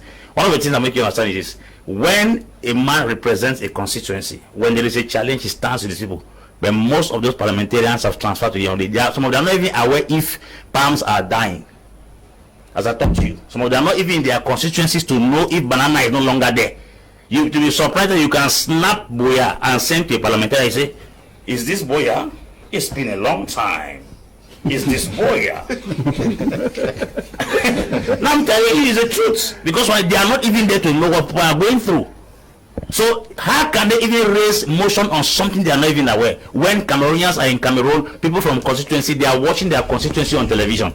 They are not on ground to ascertain the effects of activities taking place in those countries. So the idea of the parliamentarians or the politicians rising to stage a motion against the incident of CDC is a farce.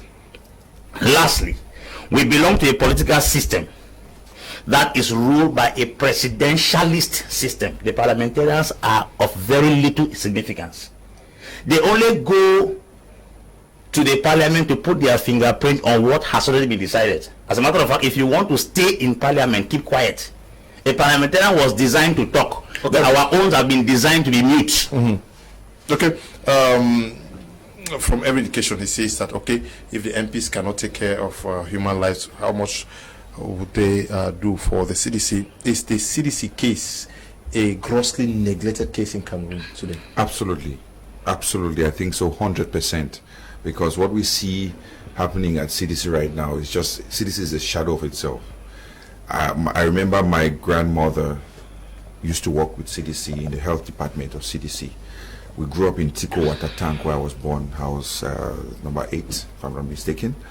And the love that used to reign within the CDC camp, the farmers, the laborers, the doctors, the nurses, all used to live together. We used to see on payday how there was jubilation in those CDC camps. It is a neglected investment. It is a neglected investment, because if CDC had actually received the kind of attention that it deserved, CDC would have been on another level, honestly. But CDC has been dwindling. It has been dwindling because it has been left just in the hands of the general manager. Why I ask this question is because seemingly only the persons who have lived around the southwest region are concerned with this CDC. Are we not? Is somebody like Madame Kawala not supposed to have taken up the CDC case? Somebody like Cabralibi is not supposed to have taken up the Metralescope. All of them. Let us criticize the CPDM whichever way we think we want to criticize the CPDM. I'm fine with that. At the same time, the opposition leaders in this country are not different from CPDM. Because why do we blame the CPDM they are not different. They are not. What's I am saying this. That's why when you mentioned Professor Maurice Kamto, keeps calling himself President Elu. I don't know what that means, but we have issues where we think our political leaders can stand at the forefront to vehicle the messages that need to be sent across. But they don't do it. Everybody's interested on the top for the top job. I am afraid not everybody can ascend to that top job. Not everybody can take Mr. Bia's seat. Someday he will go. But we have other pressing issues to focus on. Why are politicians only looking at you know, the top job of the country, I want to become the president. Why are they not thinking of creating impact at grassroots level? Is it because they have no base?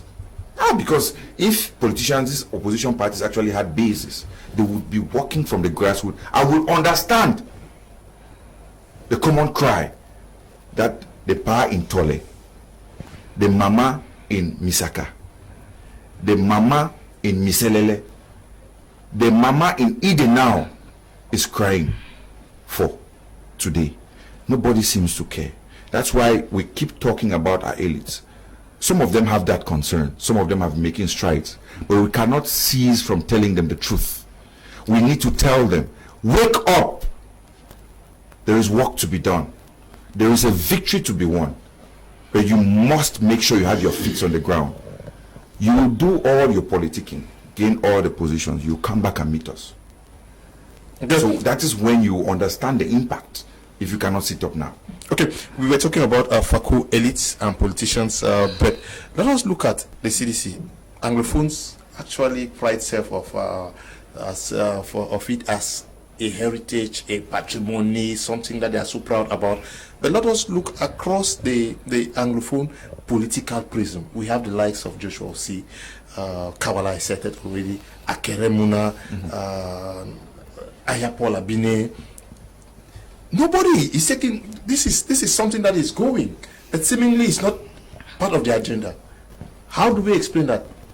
Let me just come in by commenting on what the panelist Mr. Mbola just said. He was kicking against Maurice Kamto.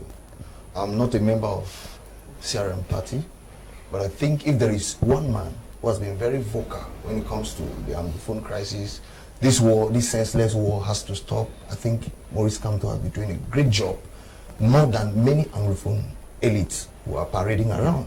So if we're talking, if he's using it for his political objectives, but at least he's sounding the trumpet, and everybody is getting it. I think that's one of the reasons he came up with a release some days ago that telling Cameroonians to wake up because the time has come. I'm not a member of that party, but I think to kind of denigrate that him here on this panel is senseless and it's uncalled for. Maurice Kamto has been doing his job as a politician. Apostle Ame just made mention of one thing. He said there are other pressing matters like the shed of human blood. We've been losing sons and daughters as a result of this senseless war. And if the matter has not been tabled, he has spoken about that. Maybe he has not spoken about the CDC, which to him may not be priority. I think everybody has his priority when it comes to we need life before CDC. So what I think is, if you're citing the names of Keremuna, Joshua Osei, and Edith Kawala, it is the responsibility of every Cameroonian. But I think Anglophones have they feel the pains better more than any other group of persons. And it is not our desire to see CDC disappear. That's why I've said that the government needs to play a pivotal role when it comes to preserving. Yeah, my question is that yes, anytime there is an injustice, we see people like Kawala come out, talk out very, very hard on them. Ayapol does the same. All the other politicians do the same. Why have they been silent about something that is so important and is dying out? Let me say something. Let me air out what I feel in my heart. Maybe Edith Kawala has not spoken about that because he knows that those who are managing CDC are part of the system. And she feels that even if CDC is fine, it's fine for those who are managing it. How many persons are employed there? First of all, would you allow 22 persons to go? 22,000. 22,000. Let me say something. Because of do you know that some of these workers' salaries have not been paid? Then it is an irony for them to be manifesting. I thought that they would be saying that, oh, pay our salaries, because if you go to the field, some of their salaries have not been paid. And if their salaries have not been paid, we expect them to go out and manifest that. Let the management pay our salaries. Are you answering my question? And no, because what we're looking at, we're trying to like, we're just like advocating. I don't see my question. Let CDC live on. Let CDC live on. We want CDC to live. Nobody wants CDC to die. But let the management do her role well. Leo, you know, Have you CDC. answered my question, man of God? I've answered your No, you have not answered my question. It's not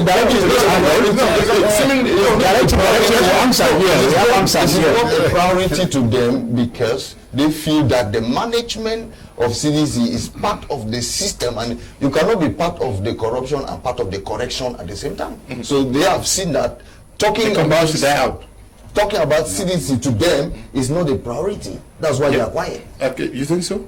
I don't think so. I don't think so. Why is Sodecoton surviving?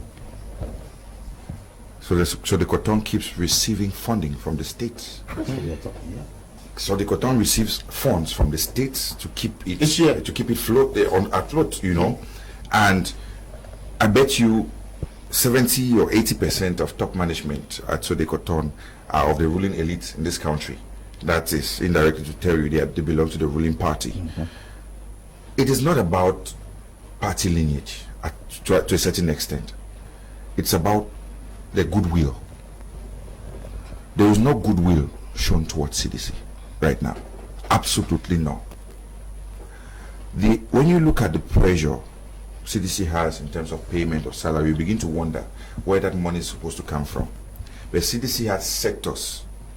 And if the people who work from, say, Eden now, which is quite stable, in quote, in relation to the current socio-political crisis, people who work in those areas, for instance, in Moliwe and down to Eden now, can't get paid because they work. In other areas, it's not the same. And those people who are affected, who go without salary, are mostly those who belong to those areas that have really, really been affected by the socio-political crisis. They can't work. They don't generate any income. How do they get paid? Let us be very critical about that. CDC works in sectors. That's the way I call it. That's the way I decided to go in. Groups. Yes, Groups. they work in groups. If your group is not performant, nobody's going to earn a salary. You get me, my brother? So, talking about CDC, I think it is about the good faith of the authorities that be. Sometime earlier this year, there was a suggestion of 40 billion to be pumped into CDC. 40 billion. Nobody is giving us an account. We do not know if that sum has been gradually pumped into CDC to revive the dying sectors of CDC, especially the banana. Nobody is telling us anything. But I know at some point 40 billion was earmarked. It was said over and over on CRTV.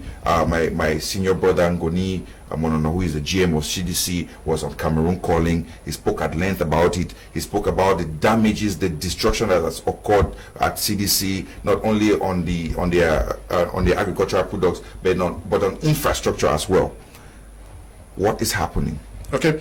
Has that money been put at the disposal of CDC? Nobody's telling us. Good evening, Mr. Liu. Eno is writing from Bamenda. I love your program. It's only God that will bless you for your good work. How I wish these top government officials should listen to this your educative program. Thank you very much. Good evening, Mr. Liu. I was in Douala last week around Bonaberi, and I witnessed a very devastating event in a quarter around Mayo. He's affected. Yeah, I'm a victim of that injustice. But you will not say that you people came out because you were manipulated. We're directly concerned. Okay. Stop me. Yeah. Hello, Mr. Liu Ngu Porongong, now at Akale Street, Kumba. I agree with Apostle and CDC should be the least thing, okay, in the minds of some persons, okay. This one reads, hi guys, Kensa Brandon from Boya. Once I think the position leaders don't have a say on matters concerning the CDC, that should be the reason why they aren't being heard or making an impact on it. Okay, good evening, Mr. Liu. All our politicians and other functionaries have been sold in secret clubs that they need more have any powers. They no longer have any powers. Can complain, okay? John says, This one, good evening, dear panelists. I'm Paul from Limbe. I want to say here that the government should stand by the CDC to see that CDC stands on its feet. I work with the CDC, and those workers are laborers from Bota Palms Estate who went to work on that portion of land that particular day before being shocked seeing the palms on the ground. Please, Mr. Liu, you guys should help us cry out. I hope that is an answer to you, that they were going to work at that portion of the plantation. Mr. Liu, that village is... And they suddenly had placard. Mr. Liu, that village is known as Mbalangi, that blocked the road before electricity was given to them. Okay, I'm sure that is what he said. He said, yeah. Yeah. Good evening. I enjoy the program. Please, sir. Okay. Mark is watching from Boya. Good evening to you, Mark. Good evening, Mr. Liu. I'm Dr. Carl from Yaoundé. Wow, what a great panel you got today. Special greetings to Mr. Fai. Please, Mr. Liu, CDC can only be rescued when the Anglophone crisis is resolved. Let's not waste, okay, precious time. Okay, Mr. Fai Evis, Tayong, my question to you goes to ask the question where our environment or ecological organizations are. We hear them defending nature, always coming out to talk against the destruction of environment-friendly activities, but seemingly they are quiet with the destruction of the plantations in the southwest region. What's happening to them? Well, the main issue, you should understand that with man functions on an agenda. What you might consider to be a priority to you, as per the modus operandi of an individual at that time, might not be priority for another person. That's just a simple thing I can say. Okay. So that we're talking about politicians here, you know, the main issue here has to do with governance. Because when you look at it, CDC is parastatal, it's not private, or no, it's not any other thing. If you want to correct CDC, you know that it's a whole governance issue.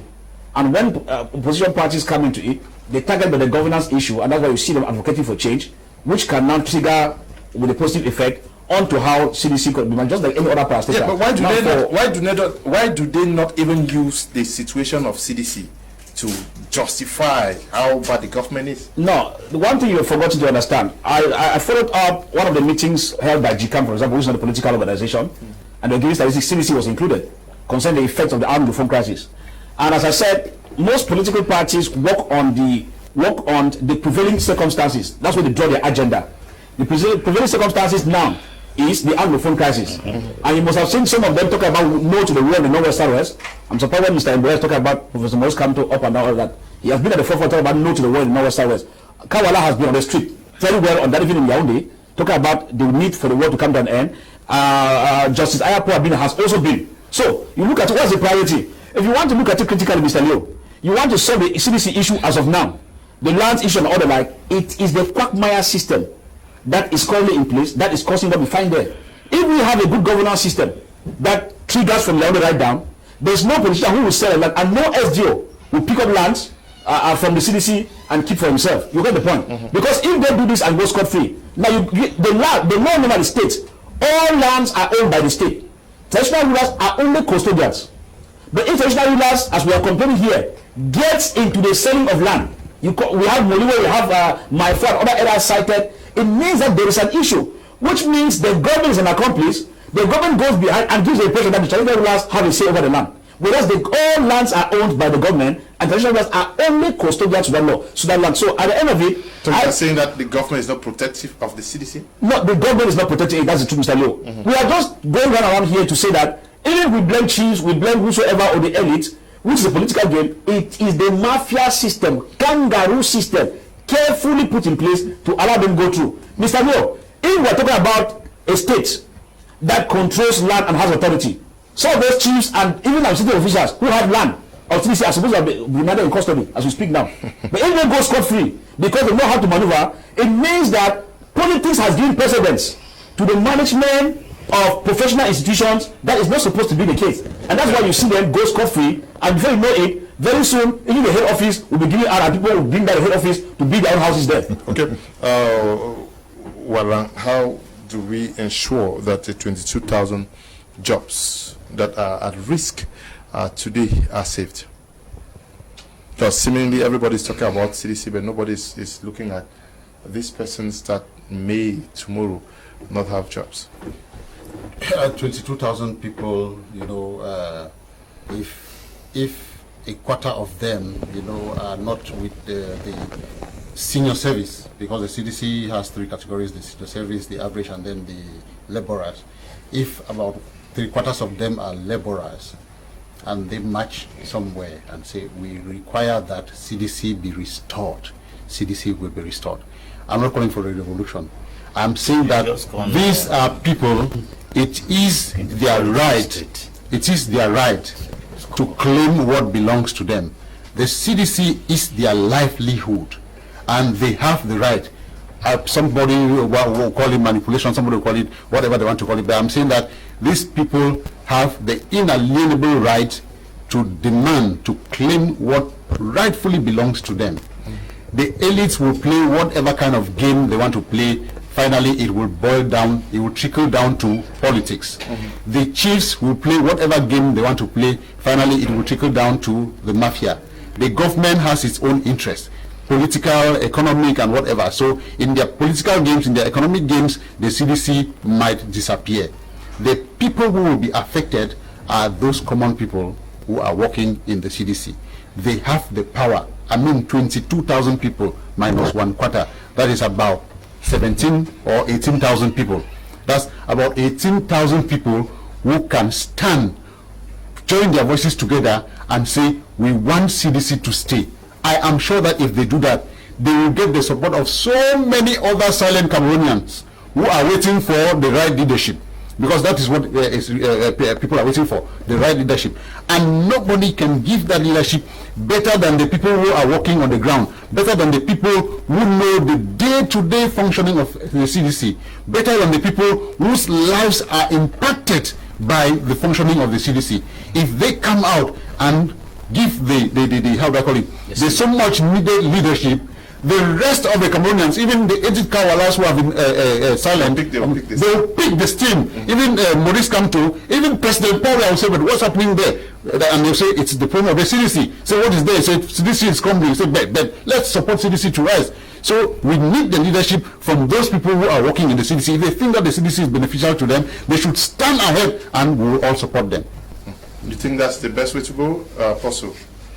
Of course. How do you, yes, but the question now is, how do you catch Yaounde's attention on what is happening there so that they save the CDC? There is nothing in this country that has ever attracted attention except pressure. As far as I'm concerned, Cameroon government will never succumb or pay attention to anything until they start seeing pressure towards that direction. It is very clear that there are some things taking place in the country right now. Cameroon government is making efforts to ameliorate certain regions in the country because of the pressure coming to them. It's but normal that CDC workers, who are the ones who are greatly touched, because I sitting here, I cannot pick a placard for CDC. Their downfall doesn't affect me for now. But they who are directly involved, if they pick their placards and go to the streets, I can guarantee we're going to join them. Because why? It is our basic and fundamental right to protest on issues that we are not comfortable at. At least that's not secession. It's not secession. It's our fundamental right to protest on issues that we are not comfortable. So I think that, like you said, if 18,000 CDC workers rise up to the street, because what I saw there is a handful of persons who went to work somewhere. They have, as a matter of fact, if you didn't show me this, I wouldn't have taken note. But 10,000 Cameroonians cannot move into the street without Canal Day, STV, Equinox, and CRTV be aware of it. They have to be aware. So I think if the CDC can get up, the workers can get up and then call their attention, the government will look into the matter and then try to adjust things. Secondly, I can guarantee the Cameroon government that if they allow CDC go down, it's going to have serious repercussions on this country. Julius Malimu Nyerere welded 127 ethnic groups in Tanzania and formed the nation Tanzania and introduced the Ujamaa policy, which was an agricultural scheme that boosted up the economy.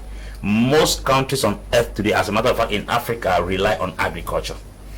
Malaysia came to Africa, collected just palm seeds, and they depend only on palm production.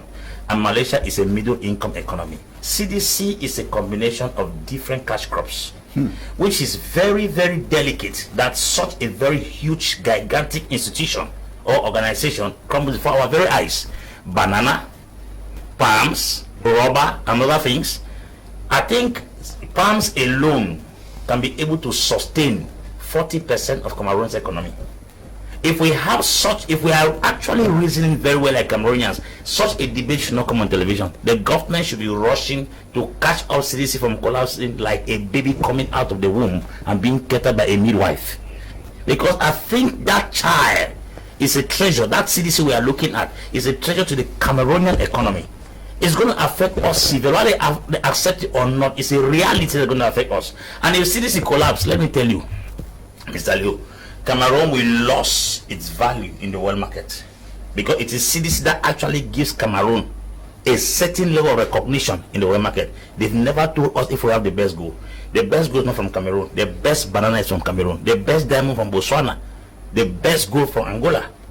The best uranium from Niger. So when we are talking about things, there are things that give a nation prestige. Just the way football has given us prestige in the world, Cameroon banana has given us a name in the world market. And I think that the Cameroon government should not be told their basic responsibility to make sure they sustain CDC, because the casualties and the repercussions are going to have a ripple effect on our nation. Okay, how do we get government's attention urgently on the case of the CDC? I think we are doing our part. We are doing our part, and you know, there are MPs in these constituencies where CDC is found. They need to sit up. The management of CDC is doing its own bit, but I know they are not directly involved in politics. But the elites who come from this area where CDC is investing should say these things in the House of Representatives. What is difficult? Just to meet the respective ministers concerned. Of course, of course. A minister comes into the parliament, and you fail to question that minister. You prefer to go meet him in his office. This is not romance. This is not romance. It should be made public. It should be made public. I think we are doing our own part. If we are just there to expose those loopholes, the parliamentarians, the senators, the elites, the mayors, they named it, all those who come from this area can put their voices together. They have more impact because they have the pen. If they write, they are going to listen to them. Probably if I take my pen to write and I do transfer a message to maybe the President of the Republic, it will find itself in a trash can. It's very possible. But from here, they can listen to what I'm saying. The authorities, see, it's not rocket science to know who can create an impact. We have our elites. Let them do their job. You think so? Oh, I think the elites is true. The elites, they need to do their job. But I think that the management of CDC with the workers, they need to come together and manifest. Okay. Because that is what will call the attention of the powers that be. They can stage a march, they can march to the governor's office. I think if they do that, the media is going to give it a coverage and it will get to some quarters, and I'm sure there will be a positive response. Though I know that in most of these parastatals, there is a problem. For instance, most rectors, most directors, they don't like manifestation because they fear that manifestation could result to their being removed from their positions, because that's what they fear. They don't want students to manifest, they don't want workers to manifest, because it's like it reveals their weaknesses and their incapacity. But I'm sure that if we want to preserve CDC, some people must be courageous to lose even their jobs for the sake of CDC. If they were standing for CDC and not for themselves, they should be ready to lose their job and preserve CDC. Okay. If they are not ready to do that, then I'm sure we may all watch and see CDC die helplessly. No, Okay. CDC good evening, nice program. Iswa Kizito writing from where I wish I were on that panel. Good evening to you, Kizito. Good evening, Mr. Liu. How on earth will Mr. compare citizen that so the Coton, the two parasitas are found on two different geographical locations in Cameroon, one in French Cameroon and the other in West Cameroon. I'm not sure you understood why I mentioned Sudekoton. I mentioned Sudekoton because of the constant support from the that the government is giving. Okay. So why should CDC be different? Yeah. Okay, I'm sure the point is clear. Whoever greetings to the panelists. My question is, why is the government so much interested in reconstruction in the northwest and southwest regions, even though the war is ongoing, but can't revive the CDC under the same conditions, even when they know the importance of this company to the Anglophone regions? Okay, can you react to this? But also, can the CDC's situation be fixed without a definite solution to the Anglophone crisis? I think what we have to understand, like I got the proposals like what Mr. Mbola is saying, like the elites, the politicians and all the like. I keep saying here that I talk without water in my mouth that it is an impossibility. Why do I say so? Once they say, once your hands are tied and your hands are not clean, it is difficult for you to lead this kind of fight. I'm not saying all of them, their hands are dirty. The majority of them have already entangled their hands into the entire system such that they are part and parcel of the problem of the CDC going down. I'm not hiding this. They know what I'm talking about. They are watching and listening to me. They know their crimes. So if you want them to champion the cause of reviving CDC, when they know where they themselves are part of it, it will be a dream game. Now, Mr. Leo, on the issue of whether the government can revamp CDC for the present situation, I think we have to make things clear. CDC people are taking advantage and cutting CDC as a national cake because of the Anglophone crisis. Because the issue, the seeding of the land is increasing even than before. Yeah. Even though before then, they had done some seeding for other reasons. The speed is now. Why is it so? Because government attention is more like concentrating on security issues and all the like. But the thing people forget to understand is that once you take those lands illegally, when all this wahala finishes and things are cold, that land you discover that the more you pay for the land and the house you constructed will still be seized and you'll be in trouble. Yeah. That's what people don't understand. So at the end of it, I just think that the only way forward. My second question is: Is it possible to solve the problems faced by the CDC without also solving the Anglophone? No, it cannot go. They go hand in glove. It cannot go, Mr. Lowe. If anybody tells you here that presently the government probably could solve the CDC situation maybe as the Anglophone crisis are going on, it's difficult. Why do I say so? Because to solve the CDC crisis, first we know that budget and attention is required. It's not the budget and attention, what we call technical know-how, is supposed to be employed. And we think that the state has hot potatoes on his hand, whether we like it or not. Far North is coming back and coming and going. We have the areas bordering Central African Republic that they are coming and going. And even the Adamawa region, with those coming in to kidnap, ransom and go back. So the government has a lot to handle, including Northwest, which I think that the government is on priority. It is true not because the government does not love the CDC, but the government has hot potatoes in their hand to take care of us. So the main thing here is that if we want CDC to be solved, Yaoundé should be able to solve the Anglophone crisis. If you don't solve the Anglophone crisis and things are getting from bad to worse, it will be a day's dreaming job, a day's dreaming work to think that we can get into revamping CDC vis-a-vis. We understand that borders were earmarked. I want to let you know that I don't want to go into it, but if I tell you that the budget has not triggered right down, you will not believe it. Okay, yeah. The decree has been signed. Okay. And the budget for the other states, the 40 billion and all the like, it has not triggered as I speak now. Okay. Surely because of other reasons, because probably the government has other things to handle. So it's a complex issue that once the agriculture is solved, you could begin to talk about CDC. If not, the government is daydreaming. Okay. Similarly, the 40 billion francs could be hanging somewhere there in Yaoundé, but we are having information that the President of the Republic has signed a number of regional councillors to take part in the regional elections this year, and we are having information that the Southwest will have 90, the Northwest 90, the littoral regions 90. We are going to be following up to bring you more information on whatever decisions have been arrived at. Now, can you answer the question to the person who wrote from Mutengene? He says that the government is very itchy to reconstruct the Northwest and Southwest regions. Why not start with the CDC? That's a very technical question, and I think that it goes to show the inconsistency with which the Anglophone crisis has been handled, by the inconsistency, meaning that in many occasions the chariot has been put before the horse. How do you go and you are reconstructing when the war is still going on? That is not very, very feasible. Number two, which is more important, reconstruction, or how do you put, what are you reconstructing when the basic structure on which the economy of those places depends is crumbling in front of our own eyes, and we are neglecting it.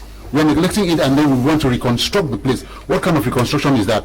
I think that is a very big inconsistency that has to be reviewed as far as solving the problem in the Northwest is concerned. I think that, as Mr. Fire Evis has said, it is practically, almost impossible to solve the problem of the CDC if the problem of if the crisis, the initial problem of the crisis in the Northwest and Southwest regions of Cameroon are not solved. And saying that they want to reconstruct the Northwest and the Southwest region within the crisis, to me, is a fatal mistake. Okay, it's a fatal mistake. I'll end with you, Apostle Ambe Valentine. We need everybody who may have failed to do their job to get to work. Now, how do we get all hands on deck? The laborers, the top management, the politicians, the government. How do we get everybody to swing into action? Already we are at work. What we are doing right now is sensitization. And I think the stakeholders of CDC are supposed to be the ones to be at the forefront to carry out the responsibility of mobilization and sensitization. Because a lot of people don't seem to understand the damages that will take place in case CDC goes down. And many people are already affected, but the issue is if the main machines who are at the forefront of CDC do not take up the responsibility. There's something concerning leadership here. When a leader takes up a responsibility, there's an automatic followership. Followers cannot start agitating and you expect things to go serious. Things are only going to be serious when a leader takes up their responsibility.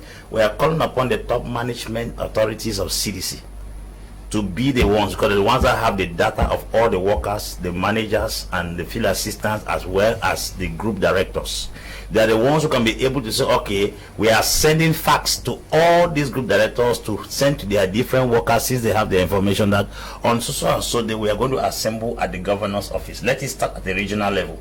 Why we bring the press into the matter, as the press is able to cover at least 10,000 CDC workers who are agitating without peaceful protest, without any form of violence. They carry peace plans, they stand there and they carry their placards and they're communicating something. I'm sure it will call automatically the attention of the state.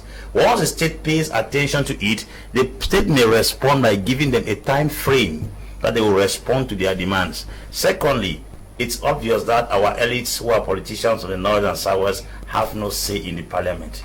They are going there to discuss what has already been teleguided from behind. They don't come up with their own topics like you see in the Nigeria House of Reps, where a parliamentarian or a senator will write his own agenda from his state and come and present it. Most of those are parliamentarians go there without anything. They are going there to operate on what the Central Committee has decided. They just come to give their motion of support for it to be executed. So we don't think that there's actually a parliament to some extent in this country. That's one of the things we have to take into serious consideration. The destiny of CDC lies in the hands of the workers and the elites of Faku Division. So I think it's time for them to take up the baton of leadership and call the attention of the state. Because if it's a parliament, I can guarantee you we are going to be dancing Baya. Okay, we're going to be dancing Baya. We have to end at this juncture. Mbola Charles, all the way from Boya, we are glad to be part of this edition of the program. Thank you, Leonard. Thank you so much. It's a pleasure to meet gentlemen in the studio this evening. I'm just so happy. When I left Boya today, I've been smiling from cheek to cheek, you understand, because Barrister Ngongi and his battery of lawyers, his colleagues, were able, at the level of the Supreme Court, to enable the University of Boya regain its territory, a territory which was stolen. I use the word stolen, I weigh my words, for selfish reasons. And unfortunately, you have some individuals who build on the university land, and they have to suffer the consequences. Those who actually did commit the crime, you have the administrative authorities, the former SDO, the current SDO, all these people are involved, even the DOs are involved on this issue. I pray they know how to settle these people, because now the land has been restored to the University of Buea. So congrats to Barrister Ngongi, who is also a fighter with us in the Fako Land Trust, because things need to get back into order. No CDC land will be given out carelessly, I bet you, in the days ahead. Good evening, Mr. Leo. Our leadership is not position, but rather it is an attitude. So let's look for leaders. Thanks. You're writing from Yaoundé. Good evening over there. The focal point here is the Anglophone crisis. Let the Anglophone crisis be solved, and every other thing will follow, starting with the CDC. Alain is writing from Buea. CDC and Palmol are the only companies left in the southwest, southeast, knows what they are doing. People know what they are doing. They started by scrapping the marketing board. Mr. Ngomo is writing from Kumba. Gubina says that good evening to you all.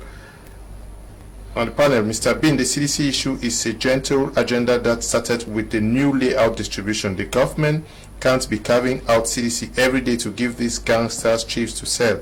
By doing so, reduces the surface area of the occupied land, with crops replaced with houses, while the state is concentrating on opening other plantations in French Cameroon, depriving us from our inheritance. Okay, sucks. Good evening to you. Good evening to you all, Mr. Liu. To me, the CDC was a center of slaving. I'm saying so because the wages for the workers are not too good. We hope that something is done. Mr. Liu, I will to ask the question to the panel. For how long has the CDC been existing? How many schools, roads, or hospitals have they constructed? Okay, David is writing from Tico. I'm sure there are schools run by the CDC. There are hospitals that are equally run by the CDC. They have not been. Good evening. I'm enjoying the program. Apostle Ambe is hitting the nail on the head. Keep up. Sir Mutengene is behind you. It's Mary from Mutengene. Okay, good evening to you, Mary. Hello, Mr. Leo. Good evening to you all in the panel. I really enjoy your program. May the Almighty God protect you all. Joshua is writing from Kumba. Good evening to you, Joshua. Good evening, Mr. Leo. You know the other people tried to move the CDC head office from Limbe to Yaoundé. Jean is writing from Limbe. Good evening to you, Jean. This one says, please read my message. Desmond is writing from Bamenda. Desmond, let me read. Good evening, Mr. Liu and all the panelists. I wish to reply the panelist who is running away from the identity, then expect viewers to believe in you. Let him come and change my grandfather's certificate and awards from CDC. Okay. Desmond is writing from Bamenda. Good evening and happy evening, Mr. Liu. I love the program. The CDC is collapsing because of the new patrimonial system carefully established to deprive us of our basic human rights. The government is blind. We all know agriculture is the backbone of the economy.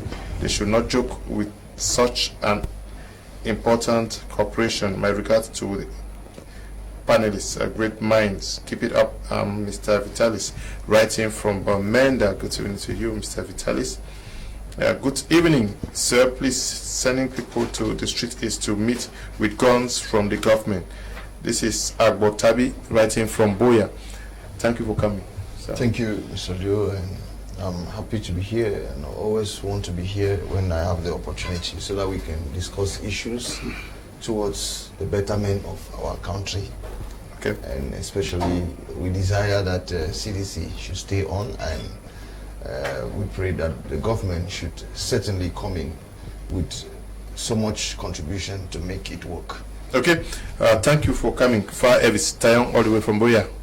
Yeah, thanks very much. It is our wish that CDC comes back to life, and we pray that the government solves the Anglophone crisis, and once it's solved, we think that CDC will embark on transfer of technology, whether it's from Malaysia, from wherever, and then CDC will not always stay on at the same place. They should be thinking of running both the primary industry and the secondary industry, which will add value to what they will be transforming. Okay, and also to you, Walang Adam. Yeah, it's always a pleasure to be here. I really hope that we should not be talking about a crumbling CDC, but we should be talking about another level of investment after CDC, which is creating more value, because value should not be destroyed. You know, it should be created and it should be enhanced. Permit me, Mr. Bean, use your platform to say hello to Ma Judith Doe, who lost her mother. My sincere condolences to her. She just buried her mother, but I want to encourage her. It is better for the children to bury their parents than otherwise. Okay. So, Ashia. Good evening, Mr. Liu. Glad for your program. Courage if Yaoundé has to work up for CDC. I think the media and journalists like you have the role to educate the masses. The media is a great power to the wellness of a nation. I'm Peter, writing from Bisong Abang. Good evening to you. This one says, good evening. What CDC is going through is what head of state was saying in France. Agbo Eno is writing from Boya. Thank you for coming. Apostle. Thank you, Mr. Liu, and thank you, viewers of my Media Prime, especially Prime Hour. When Atam Pikachu was the governor of the Southwest region, there was no manipulation of lands. These are our recent SDUs and governors. God will help us, because there are things to be spoken on air, and there are things to be spoken in our rooms. We have spoken what air deserves. The ones that are left for our rooms will be spoken behind our doors. Thank you. Good evening, Mr. Liu. Thanks for the wonderful topic this evening. A great thanks again to the panelists for mastering the topic and salient points they put forward. The main reason is the government lack concerns to the corporation CDC. Look at how the government is giving subventions to other parastatals like Hevekam. This is Njikun Hedwig writing from Shobafusam. The messages are just so many, we can't read all of them. Thank you to the production team. Stay blessed. Bye-bye.